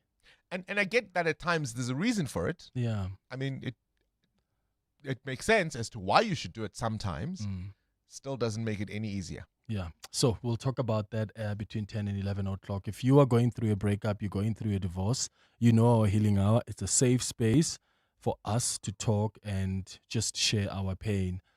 So you can share your story with us. If you want to send an email to share that story, cm@702.co.za is the email address. That's Clement Manatella between 9 and 12. At the heart of global conversations shaping our future, Africa's voice is more important than ever. As proud lead sponsor of the B20, the Standard Bank Group is honored to showcase the continent's growth, partnerships, and potential on the world stage. Because driving Africa's growth isn't just our ambition, it's our purpose. Tune in every Monday from 3 p.m. for the Standard Bank B20 In Brief for key insights and updates around the B20. Standard Bank is an authorized FSP and registered credit provider. Think about 6 years ago, when Amapiano was just a musical instrument, when streaming meant watching water flow, not videos online, and remote work was only said when your remote batteries died. So it makes you wonder, what will the next 6 years bring? Hino trucks now come standard with a 6-year drivetrain warranty, covering everything from pistons to gears. So although a lot can change in 6 years, our warranty promise won't. T's and C's apply. Hino, all the way. It's that time of the year. Sneezing, itchy, watery eyes, blocked noses and coughs. It's time to live, work, play and sleep allergy-free. For trusted relief for you and your family this allergy season, ask your pharmacist for the Adcock Ingram OTC Allergy Survival Pack. With products like Allergex Non-Drowsy, Cetisid, Levogex, and more, we have you covered. Remember, Adcock Ingram OTC. And visit beprepared365.co.za. This is Breakfast with Bongani Bingwa on 702. Let's walk the talk. I'm going to start sounding like a broken record, because every week at around this time, I tell you, we've come to one of my favorite features of the show every week. And this is where we speak to corporate leaders, because we are trying to encourage all South Africans to walk the talk so that we can all make a difference together. So I'm pleased to tell you, today we've got the founder of Pesto Princess Foods, Kathleen Quillinan, with us in the studio to tell us about the work they do and a little bit about the pesto that you make. I love pesto. I love cooking with it. I love spreading it. And you're a bearer of gifts. Good morning and welcome to 702 Breakfast. Morning, Bongani, and all listening. So the first question I always ask people, why are you a corporate that cares? That word care really resonates with all of us at Pesto Princess because it is our company culture. A sentence of 2 words, we care. And that was something that came into the business pretty early on. I mean, we are 25 years old now, but this company culture of caring has been like glue to keep us all together, especially during tough times. So that is the first thing. The second thing is I came across a little phrase about business being a force for good. And you know, when things really hit the spot with you, they really resonate with you. And I thought, that's what I want. I want Pesto Princess to be a force for good in this world. Yes, we've got to do the things. We've got to make the pesto. We've got to make the profits. We've got to pay the salaries. But we can do more. You can buy a simple packet of soup from a local spa, but many people who would may not even know that they're putting a meal into the hands, into the mouths of somebody who desperately needs it. Because one of the questions you asked yourself from the beginning was, these are great products for all the reasons you've just mentioned. Make the pesto, get the profits. But what about those who cannot afford it? Was one of your big questions in the beginning. Absolutely, Bongani. And yeah, it's a deep moral question. You know, we built our business on the support of our loyal royals who can afford our nourishing food. And I think it's almost natural to start thinking, what about those who can't? What about those who are food insecure? And it was just natural for us to gravitate towards an organization that is already doing that. Not that we must start our own soup kitchens or try and reinvent the wheel. And I was introduced to Danny Diliberto, the founder of Ladles of Love. Started in Cape Town, but now coverage through the Western Cape, Northern Cape, and Gauteng. And their initiatives, or 2 main initiatives, are their dignity kitchens, which serve food to any homeless person several times a week. And the second one is called Feed the Future, a connection to 70 early childhood development centers where they give children 2 meals a day, as well as their teachers and their carers. And that is where we have partnered with them. Let's perhaps give a bit of context for anyone who may not know what Pesto Princess Foods is in the first place. Take us back to 25 years ago and how you started this business. Bongani, it was rather a quirky beginning. I'm actually a trained classical musician, and that's what I was busy being and doing. And I finished off a job at the UWC in Cape Town and decided to go back to UCT for some studies, but the money ran out, so I had to think of a side hustle. And I think food is in me as a passion. I love eating it. I love cooking it. You and I can be friends for life. I just love food and everything about it. So I started cooking stuff and selling it at a market once a week. And to cut a long story short, there was a lot on that table. But the thing that people loved was the fresh pesto I made. And I stopped making all the other things and focused on the pesto. And before I knew it, we were moving into spa and food lovers markets. And that's what, it was called Fruit and Veg City back then. And I had to ask myself, what's working here in my life right now? Is it this new adventure or is it the music? So I actually faded the music out and went off in the direction of adventure, the unknown, challenge, and ran the business. Gosh, and look at you now, right? How big has it grown? We are, people-wise, a team of 100 inspirational humans. And we are based in the Western Cape, but since 2021, just after COVID, we came very assertively into Kauteng because we wanted to go from regional to national. We had so many people from Gauteng whinging and moaning and saying, we have to fly down to Cape Town and fill our cases with your stuff. When can you come? When can you bring your product? And so that is the size we are now, and we produce about 22 tons. I always get the tonnage wrong. I'm not a numbers person, but I left off at 22 tons of product each month. Goodness me. At what point, though, did you realize that your business could go beyond that kind of growth, profit, and help? You mentioned food insecurity a little earlier on. How did you say we can walk and chew at the same time? Bongani, this didn't happen at the beginning. You know, when you're establishing a business and things are tough and cash flow is challenging. It happened in 2017 when we were already 17 years down the line. And I think it was joining the dots and realizing something very important, and that is that our customer also cares. Our customer also wants to give back and put something into improving the lot for anyone who needs it. And so we realized that we could add a premium price to our soups.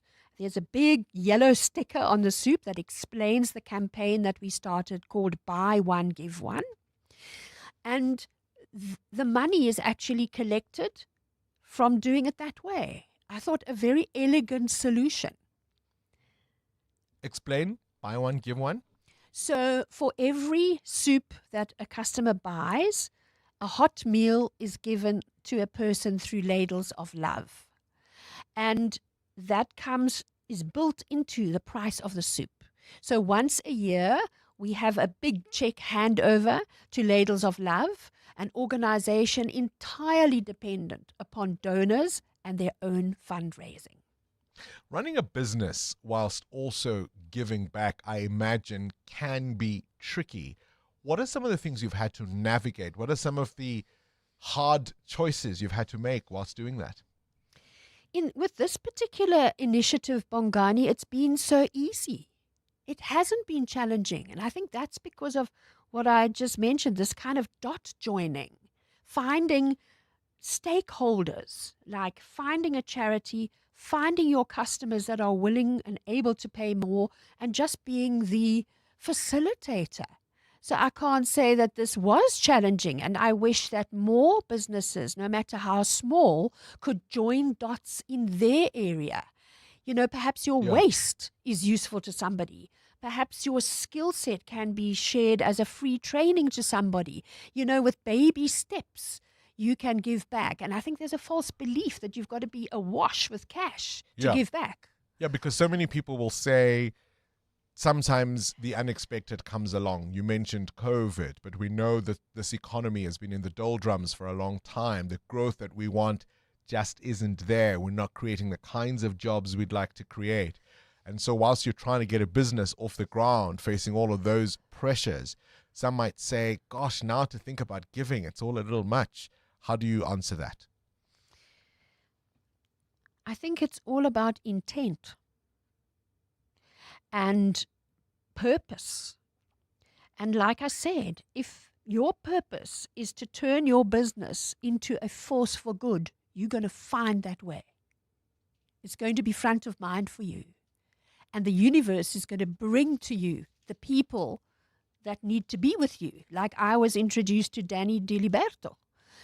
So I don't really think it's that hard. And the other thing, Bongani, is that it's so inspiring and motivating to the team who has to make soup. You know, making soup day in and day out is maybe not that thrilling. But when you realize that you, a line worker in a factory, is actually contributing to poverty in South Africa by just doing your job, That is so... To the ending of poverty. Yes. To the ending of poverty. Absolutely. Listen, I'm looking forward to... I love food. I love eating it. I love making it. So just like you.